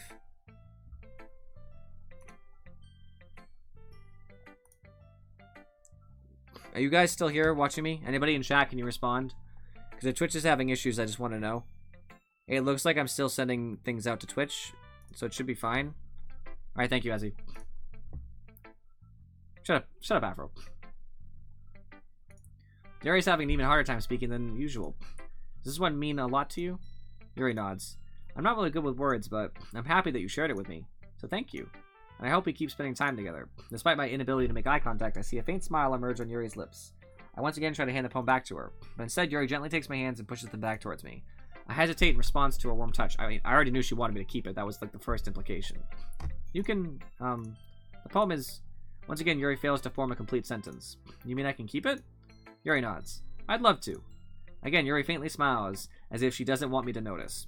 You always make me feel nice. I know I'm not good with people, but I hope that I can return the favor sometimes. Yeah, don't worry. I think you do a good job. Yuri finally turns back towards me. I guess we should move on before Monika says something. But I'm sure we can talk again later. Yeah, I'm sure we will. With that, Yuri timidly smiles at me, and I return to my seat so I can put her poem away.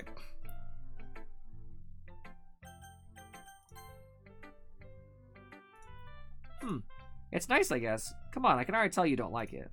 Well, you don't need to worry about what I think. After all, you wrote this for someone else, didn't you? Probably Yuri. Huh? I didn't write this for anyone specifically. Maybe. That's not really what I meant, though. But it's okay. You're making new friends, just like I was hoping. That makes me really happy. And you're happy too, right? In this club? Well, of course I am. Good. That's all that matters to me. Thank you, Charybdis. Sorry.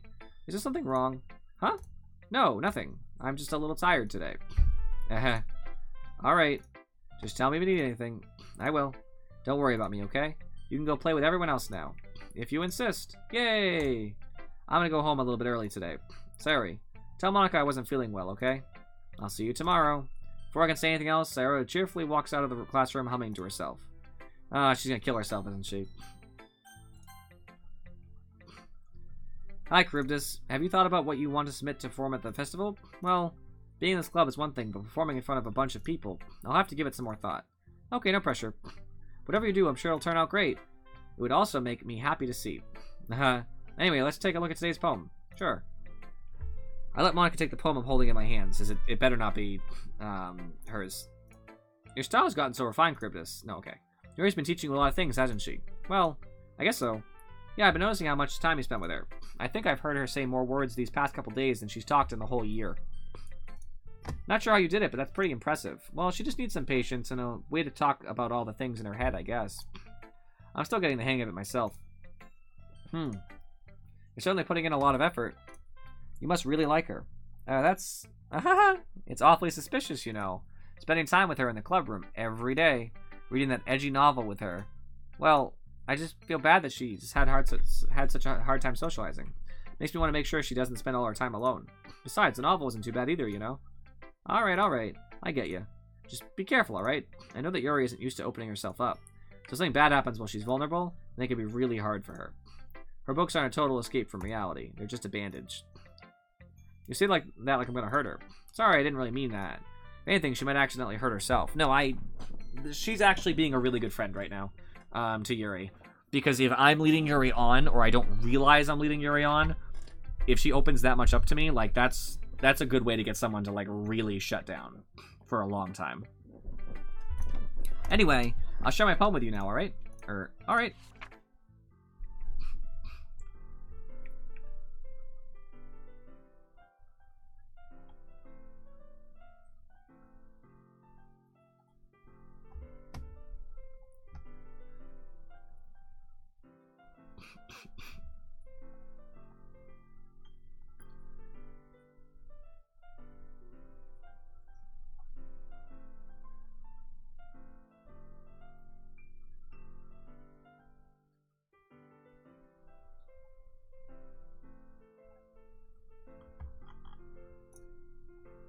You know, I feel like learning and looking for answers are the sorts of things that give life meaning.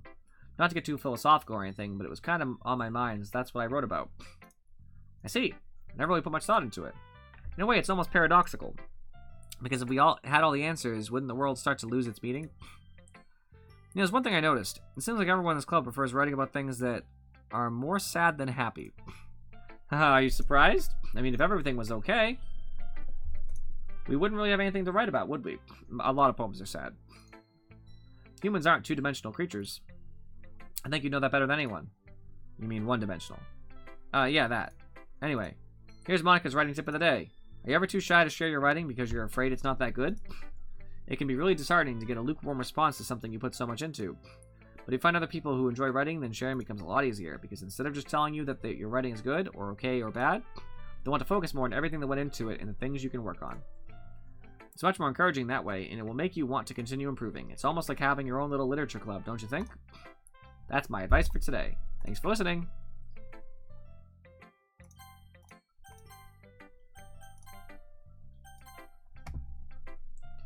Yeah, no thanks. Oh, you didn't even... Next. I figured. Okay, you three. We're all done sharing poems, right? Why don't we start figuring out... Hold on a sec. Is this me, or did you say something strange just now? Huh? Something did sound a bit unusual. That's right. You deviated from your usual catchphrase when addressing the club. Catchphrase? I don't have a catchphrase. Jeez.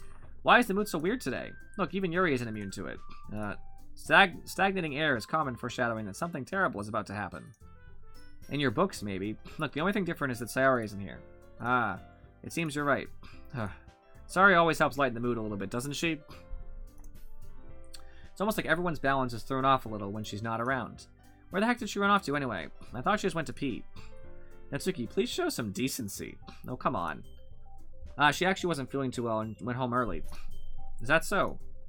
I hope she's alright. Seriously? Of all the times to not go home with her, you pick the time she's not feeling well? So much for you two being all lovey-dovey. No. First of all, stop misunderstanding my friendship with Sayori. And second, she's kind of been avoiding me today, so I didn't want to force it. Ooh. That curious expression coming from Yuri of all people. Calm down, guys. I talked to her earlier and everything is fine. What'd she say? Anyway, we need to figure out the rest of the festival preparations, so it's kind of private. She's not going to say it in front of these two. Let's decide what everyone will be doing this weekend. I already know what I'm doing. That's right. Natsuki will be making cupcakes, but we might need a lot of them in different flavors. Can you handle that all by yourself, Natsuki? Challenge accepted. And as for myself, I'm going to be printing and assembling all the poetry pamphlets. Sayori will be helping me design them. And as for Yuri... Yuri, you can... Guys, can you help me come up with something for Yuri? I'm useless. No, that's not it at all. You're the most talented person here, you know. Now Natsuki's pouting too.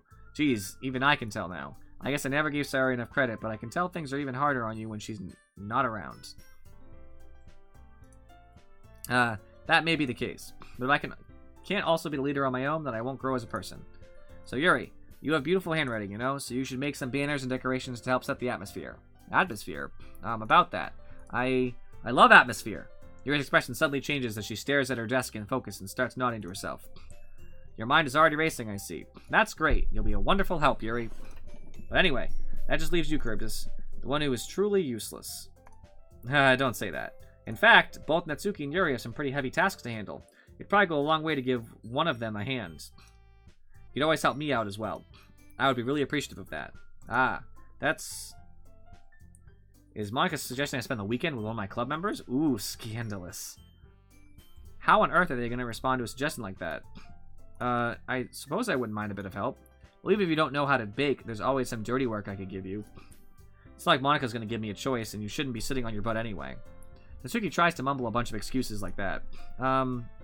If I recall, Natsuki, you mentioned that you would like to handle the baking on your own. Charybdis may not like to be around if you only make him out to be a nuisance. Oh, she's trying to play the card to get me to come over. I gotcha. So therefore, he may be more suited to assisting with the decorations. Hold on, I never said that. How hard could it be to make a few decorations anyway? Sounds more like you're just making excuses for Charybdis to... What are you saying? It will be extremely meticulous work. And baking isn't. Just what do you think? Guys, let's settle down for a moment. In the end, I think it's up to Charybdis to decide how he'd like to contribute. Besides, he hasn't really gotten the chance to spend any time with me yet, you know? Nah, I'm not gonna either. So I'm sure he's interested in... You literally just said that. I'm surprised as well. Sorry. I was just saying, though. Jeez, can we just settle this already? Yeah. Charybdis, you're okay with this, right? In the end, it's up to you. Of course. No, Monica would be my number 2. Yuri is, of course, number 1, so... Monica's very nice. So, like, in a real-life scenario, if I were to take out my character having their own interests, I put a lot of stock in knowing a person for a long time. So, actually, Sayori, who is not here right now, but Sayori is a like childhood friend. So unless there was something that caused you to not have feelings for her, like some reason, she's actually your best bet because you know her and you know a lot about her, meaning that you know the kinds of things that you would encounter in a relationship setting. And that matters a lot. But if I was looking at these three people based on personalities, it's between these two. But Yuri just strikes me a little bit more to my, like, what I would like. You know, I like the way she thinks. You know what I mean? She's more of a... She's more sophisticated, I guess, and I like that. But there's nothing wrong with her. She's just second to me, so it's just like, eh. In that case, everyone look straight at me. I could go see Sayori.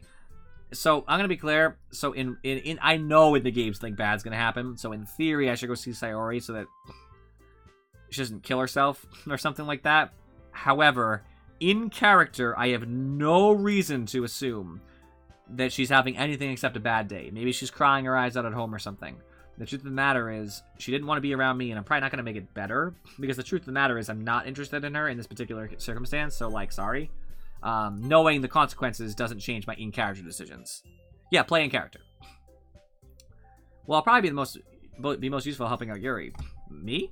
Are you serious? Why would you... Natsuki, I can already tell you're about to say something mean. No, I was just saying... so you'll be helping Yuri then, Charybdis. Yeah. That's what I'm gonna do.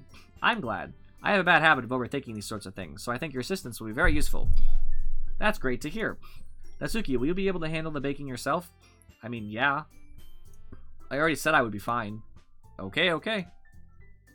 Everyone can tell that Natsuki is feeling a little sour. Maybe be nicer to people if you want them to be with you. So is that everything we needed to go over? Yeah, that should be about it. Are you guys excited? Well, excited may not be the right word. But I suppose I'm looking forward to it a little bit. Do you feel the same way, Charybdis? Me? I guess you could say I'm interested to see how it'll turn out. That's good enough for me. What about you, Natsuki? Natsuki? What? Why is everyone yelling at me? I didn't even do anything.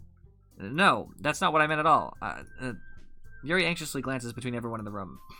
I'm sorry for this. I don't really know why Charybdis picked me. And also, your cupcakes are the best cupcakes I've ever had. They go really well with my tea. Nothing that I do for the event will compare to that, so... I get it. I'm kind of surprised, though. Why? Well, I'm the one acting immature. I already know that. But you're trying to cheer me up all of a sudden. I know, I'm not very good at it. I'm sorry if I said something bad. Natsuki isn't the only one surprised. Monica and I are also taken aback by Yuri's words. When she already has trouble with words, trying to cheer someone up must be far out of her comfort zone.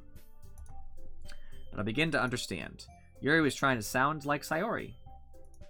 Even if it didn't work perfectly, I can tell that she tried to say something Sayori would say at a time like this. Because Sayori always helps everyone smile and feel good about themselves. No, I kind of appreciated it. I'm sorry for making a big deal out of nothing, but I'm going to say this. You better bet that my cupcakes are going to be the best part of the whole event.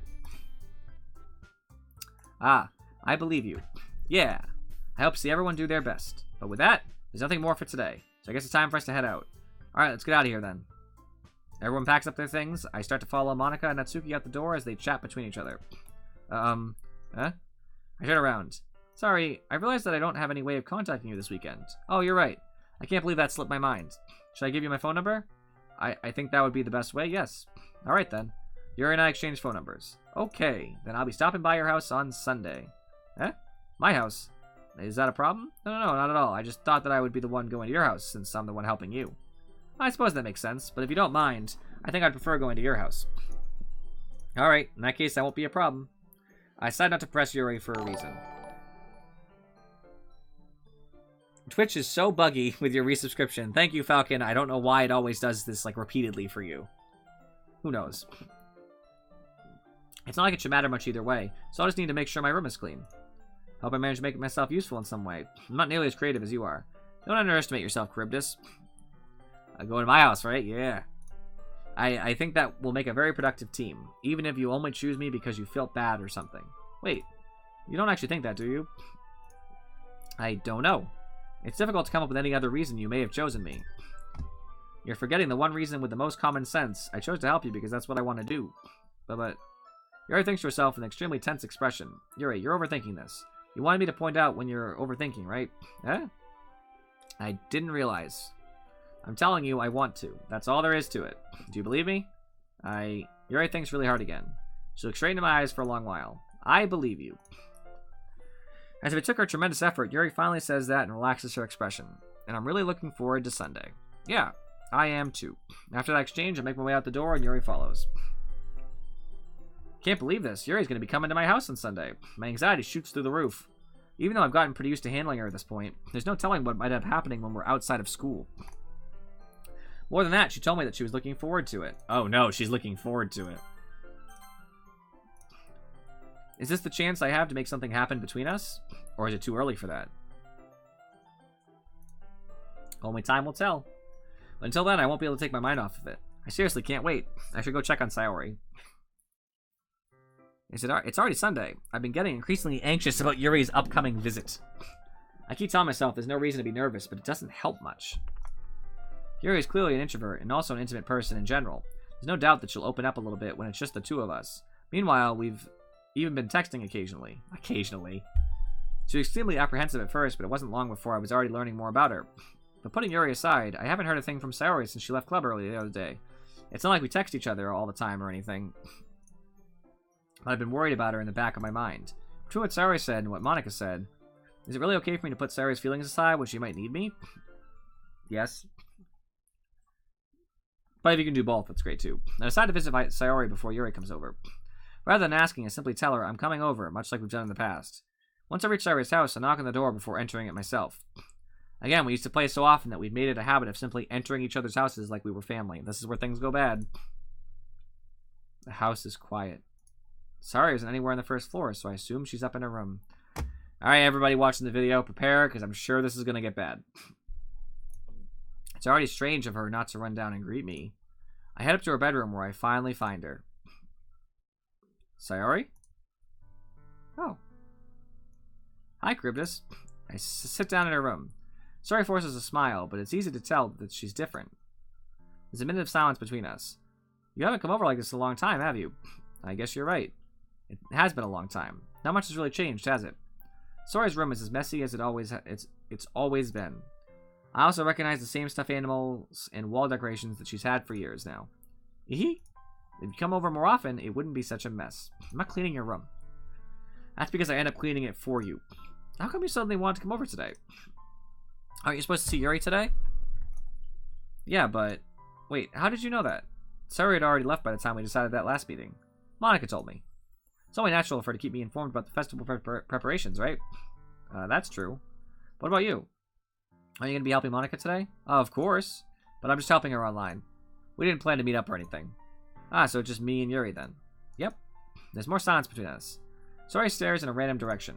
Everything about her behavior is really uncharacteristic. I finally get to the point. I just wanted to see how you were doing. After you left on Friday. When something's wrong, you can't hide it from me. I mean, it's been 2 days, dude. Like, a little late. I know you too well. So, Sayori smiles, shaking her head. That's no good, Charybdis. Eh? Why can't I just be like, it's always been? This is all my fault. If I didn't get so weak and accidentally express my feelings, if I didn't make that stupid mistake, then you wouldn't have been worried about me at all. You wouldn't have come here. You wouldn't have even been thinking about me right now. But this is just my punishment, isn't it? I'm being punished for being so selfish. And that's why the world decided to have you come over today. It just wants to torture me. Hehe. Sayori. I grab Sayori by the shoulders. What on earth are you saying? Are you listening to yourself right now? I know something happened to you. There's no other explanation for you to be like this. So tell me already. Until I know, I won't be able to stop thinking about it. Sayori gives me an empty smile. You really put me in a trap, Charybdis. But you're wrong. Nothing happened to me. I've always been like this. You're just seeing it for the first time. Seeing what? What are you talking about, Sayori? You're really just gonna make me say it, aren't you, Charybdis? I guess I have no choice this time. The thing is, I've had really bad depression my whole life. Did you know that? Why do you think I'm late to school every day? Because most days I can't even find a reason to get out of bed. What reason is there to do anything when I fully know how worthless I am? Why go to school? Why eat? Why make friends? Why make other people put their energy and caring to waste by having them spend it on me? That's what it feels like. That's why I just want to make everyone happy. Without anyone worrying about me. I'm in shock. I can't even figure out how to respond. How is it possible that Sayori kept this from me the entire time that I've known her? Because you're not very perceptive, dude. Does she really want so badly for me to just not think about her? Why, Sayori? Eh? Why is it that you've never told me about this? It almost feels like I've been betrayed as your close friend. As if I knew, I would have done everything I could to support you. Even if there's only so much that I could do. I would have tried a little bit harder to make every day a little better for you. That's why I'm your friend. All you had to do was tell me. You don't understand at all, Charybdis. Why do you think I didn't tell you? Because if I told you, then you would have to waste effort caring about me instead of doing important things. I don't want to be cared about. It's bittersweet when people try to care about me. It feels nice sometimes, but it also feels like a bat being swung against my head. That's why I wanted so badly for you to make friends with everyone else. Helping everyone be happy together is the best thing for me. But then I discovered something else, too. Seeing you make friends and get closer with everyone in the club, it feels like a spear going through my heart. So that's why. That's why I decided the world just wants to torture me. Every path leads to nothing but hurt. You're right that I don't understand. I don't understand your feelings at all, Sayori. But I don't need to understand. Whatever it takes for me to help you stop hurting. That's what I'll do. No, Charybdis, there's nothing. Nothing at all. The only thing that could have helped is if everything could be like it always was. But I was selfish. I finally showed you what a horrible person I am. Tears streaked down Sayori's face. I made you join the literature club because I was selfish. I was punished by my heart hurting in a way that I couldn't understand, and now you came here and I made you hurt too. I'm just weak and selfish. That's all I am, and that's why I'm going to accept these punishments, because I deserve every last one. Without thinking, I once again grabbed Sayori's shoulders. This time I pull her into a tight embrace. Charybdis, Sayori. I don't care if you feel selfish. I'm really happy that you convinced me to join the club. Seeing you every day makes it worthwhile enough. If I make friends with everyone else, then that's just a bonus. But please never underestimate how much I care about you. I wouldn't have it any other way. Charybdis. Sayori isn't hugging me back. Despite my arms being wrapped around her, Sayori's arms remain at her sides. She starts sobbing next to my ear. No, don't do this to me. Please don't do this. Charybdis. Sayori barely manages to speak between her sobs. I don't know if I'm doing the right thing, but all I want is for her to know that I care. If you have it in you to call yourself selfish, then you have to let me be selfish too. No matter what it takes, I'll figure out what needs to change. I'll make these feelings go away. If there's anything that you need me to do, then you'd better tell me. I'll get mad if you don't. I don't know. Gently, Sayori finally puts her arms around me in return. I don't know anything. It's all really scary. I don't understand any of my feelings, Charybdis. The only time I'm not feeling nothing is when I'm feeling pain. But your hugs are so warm, and that's really scary too. Sayori lets me go. As she does, I let her go as well. The festival is tomorrow. Yeah. It's gonna be fun, right? Yeah. How would you like for me to spend it all with you? It's what I want. I promise. I think that would be nice then. Yeah. Sayori wipes her eyes. If I could spend the whole day here, I would. Of all days, this has to be the one where I have other plans. Maybe I should cancel. No, don't. Please don't. If you did that, then I really wouldn't forgive you. But it's almost time for Yuri to meet me at my house. At the very least, do you want to come along and help out? It would be fun. I'm surprised. Sayori shakes her head. Why would she want to come? That's awkward. I'm sorry. I don't know if that would be very good for me today. You understand, right? It's kind of hard for me to fully understand, but I'm trying my hardest. It's okay. Don't worry too much about it. I'll see you tomorrow, okay? Alright. I look forward to it. I say goodbye to Sayori and exit her house. On the way home, I find myself still feeling uneasy. But it's hard for me to keep thinking about it when Yuri is about to come over too. I think Sayori's right. I shouldn't be worrying too much, and we're definitely going to have a great time tomorrow. I should just focus on what's ahead of me. As I approach my house, I see something that makes me feel a moment of panic. Yuri? Thank goodness. You're a little early. I'm sorry I wasn't home yet. Were you waiting for a long time? No, I just got here. I started to get really nervous when nobody answered the doorbell. You always could have texted me. If I had known, I would have reassured you and hurried more on my way home. I suppose that's true. I didn't think of that for some reason. It should be common sense to do that, but I decided to ignore it. So on a note of Sayori, just because, like, I've worked with a lot of people who have depression and other such mental illness, it's a really hard situation to find yourself to be attached to someone with depression, whether it be a significant other, a family member, a close friend. It is important to remember, though, that somebody else's depression is not your responsibility. You can't sabotage your own life to try to help them. You should try however much you can, depending on, like, who they are to you. But the truth of the matter is, like, in this circumstance, if it's a close friend, you should have them seek treatment, because that's the best thing they're going to have. And you should try to assist in their treatment. So you should offer to, like, do things with them, get them out of the house kind of things. But you cannot dedicate your whole life to trying to make them happy, because that's honestly a goal that might never happen. Some people never really feel that much better from their depression. So trying to just be like, I'll make you happy, like be happy, that doesn't really work. Treatment is the best course of action. And if she's not currently receiving treatment, as much as it feels bad, you need to tell her parents, because I'm assuming she lives with parents. These kids are in high school. You need to tell her parents and get her into treatment. She's not going to be happy with you in the beginning of it. But, like, of course not. Of course she's not going to.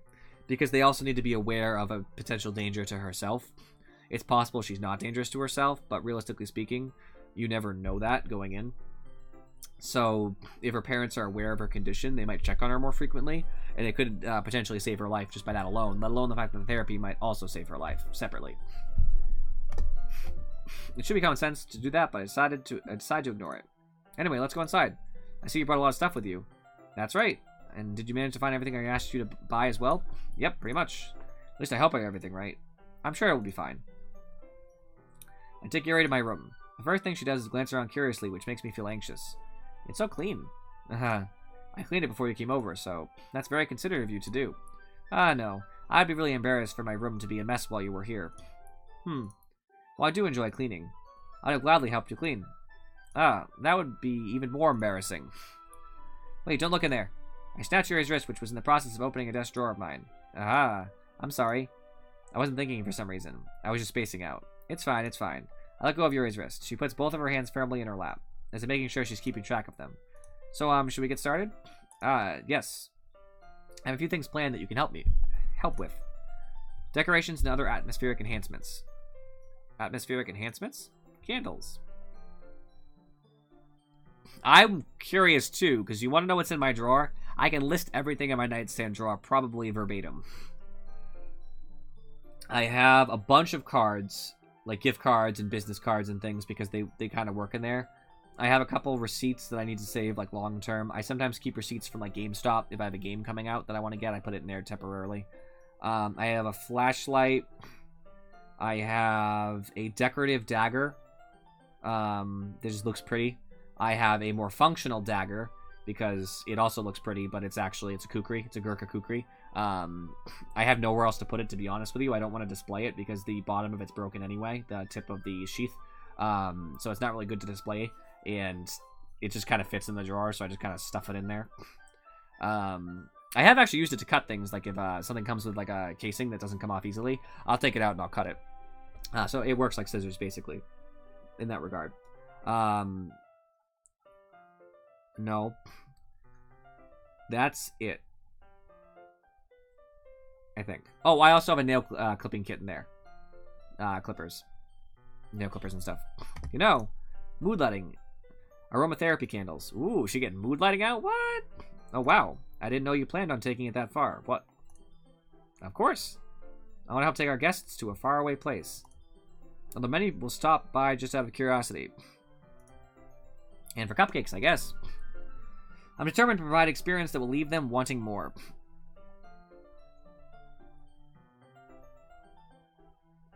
I mean, we're in the modern day. If you had anything like that, why would you have a physical copy? The internet. Just throw that out there. I'm not saying I have that either, but, like, why would you ever have a physical copy of anything nowadays? That's great. It's easy to forget that you're a pretty intense person. Intense. I guess that's the best way to put it. Is that a bad thing? No, not at all. It's something that I like about you, actually. Is that so? That makes me feel relieved. And kind of happy. Yeah, no need to be so anxious. You can relax a little. Relax. I brought some things for relaxation. I was going to use them during the poetry event. Oh yeah, like what? Let's see. Yuri rummages through her bag.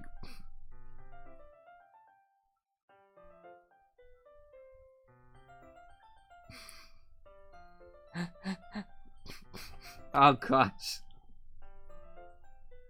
Please, Afro. Yuri rummages through her bag. She pulls out a few candles and a wooden cylinder-shaped object. I did some shopping on the way here, so I happen to have these in my bag. I plan to cover the windows in black paper and use the candles to light the room. I think that would be amazing, don't you? Yeah, that would be really neat. What's that wooden thing, though? Oh, this? It's a diffuser for essential oils. How familiar are you with aromatherapy? Not familiar at all. Is that so? It's one of my favorite contributors to a positive atmosphere. Depending on the oils or herbs you choose, you can change the mood of the air itself. You can even feel it permeate through your body. Relaxation, positive energy, romance, reflection. It's almost like magic. Here he takes a cylinder and pushes a switch on the bottom. In just a moment, a thin ray of vapor begins to spout through a small hole in the top. Wow, that smells wonderful. What kind of mood is that one for? This is a jasmine essential oil. It smells a little sweet and flowery, right? Yeah, that's a good way to describe it. I chose jasmine for the event because it provides more than relaxation. Jasmine enhances your emotions and helps you feel them flow through your body. Oh gosh. You feel warmer and your heart pounds more heavily. Don't you think that'll be perfect for sharing our poems? Does sound suitable. But you seem to know a lot about this, so I'll trust your opinion with anything. Yuri smiles gently, clearly enjoying herself. She again reaches into her bag and pulls out several spools of thin ribbon. What are those for? Well, did you purchase the origami paper I asked you to get? Yeah, I have it over here. We won't be using the paper for folding origami. What I'd like to do is write a different word on each paper. We'll need about 100 of them. Oh yeah? What will those be used for? Well, I'm going to cut pieces of ribbon to hang from the doorway of the classroom. Then we can fasten the paper onto the ribbons to create a doorway curtain. Wouldn't that be beautiful? It would also catch the eye of those passing by the room. It may attract some to peek inside. That's really creative. I had no idea you'd be so good at this, Yuri. Is that so? Well, I suppose I do get a little intense, as you'd put it. Yuri giggles with red cheeks. Is it just me, or is she more relaxed when it's just the two of us? Or maybe it's the excitement she feels from sharing something that she enjoys. Here's a marker, Charybdis. You can write any characters you want. I'll help you once I finish cutting the ribbons. Alright. Sitting on the floor together, the two of us get to work. I carefully draw a different character on each paper, doing my best to manage my bad handwriting. Yuri unravels a long strand of red ribbon to her desired length. Then she reaches into her bag once more and pulls out a pocket knife. Yeah? The knife is strangely beautiful. The silver handle has an intricate pattern of waves etched into it. The blade itself is gently tinted blue. That's no ordinary pocket knife. It looks really fancy. Well, embarrassed, Yuri looks away. What is it? You're gonna think it's weird. Yuri, whatever it is, I have no reason to judge. To each their own, you know? You promise you won't be weirded out. Yeah, I promise. Alright. The thing is, I'm kind of into knives. They're just so pretty. Well, let me tell you, Yuri, I have a Gurkha kukri that would knock your socks off in my drawer. It's decorative, basically. It's supposed to be decorative, so it really doesn't have a ton of functionality. But it's definitely pretty. And that's so funny that I talked about this prior to this. I had no idea. I can't help it. I don't know what it is. The combination of craftsmanship and feeling of danger, maybe. Yeah, most of the stuff I have, anything that I have, I can't make this up. That's so crazy. Most of the stuff I have is decorative. Like, I used to have a bow staff somewhere, and it was for when I was little, but it wasn't really made for, like, hurting someone. You know what I mean? It's made for practice when I used to do karate when I was, like, super little, like, way little. So the same thing with, like, daggers. They're not really made as weapons. They're not very effective for that purpose. They're made to look nice, and they may happen to cut, like, small little plastic ends off things.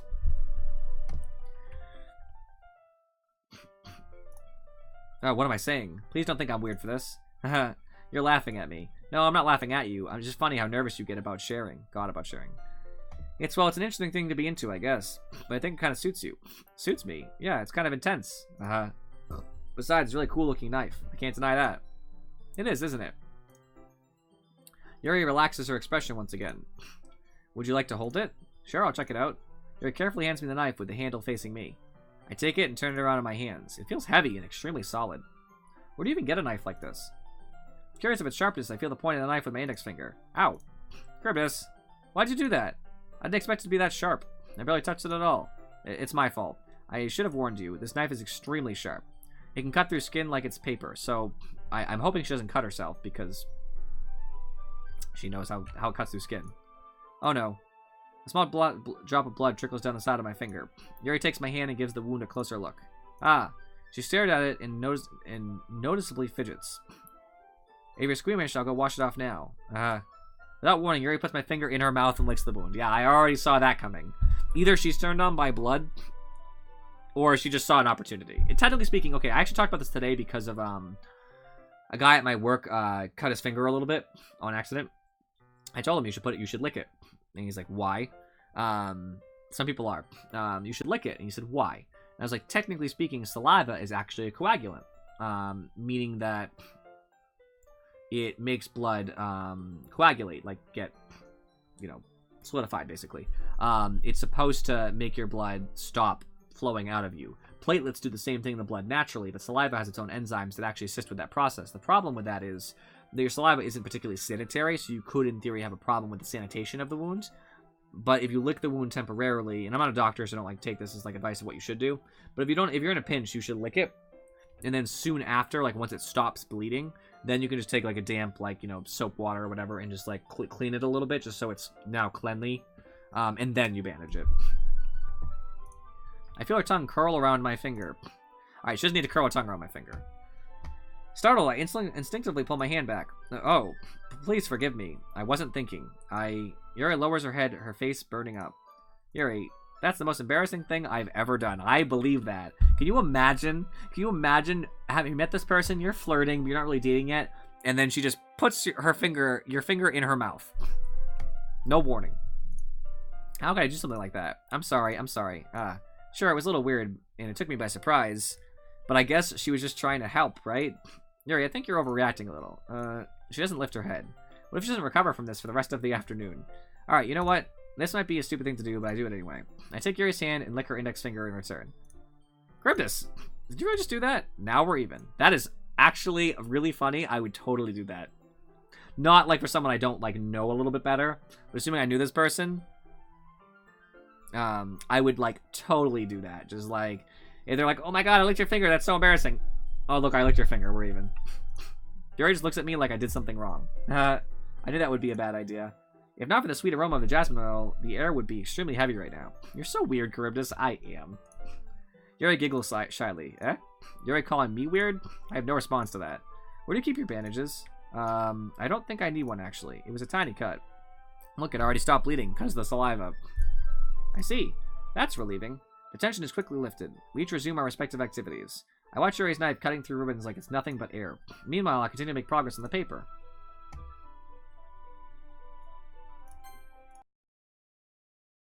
Finish attaching the paper to the ribbons, we lay them all out side by side. It looks better than I expected and will be very effective as a door curtain. What's up, Team Rocket? Welcome, welcome. How you doing? Ow. It looks great.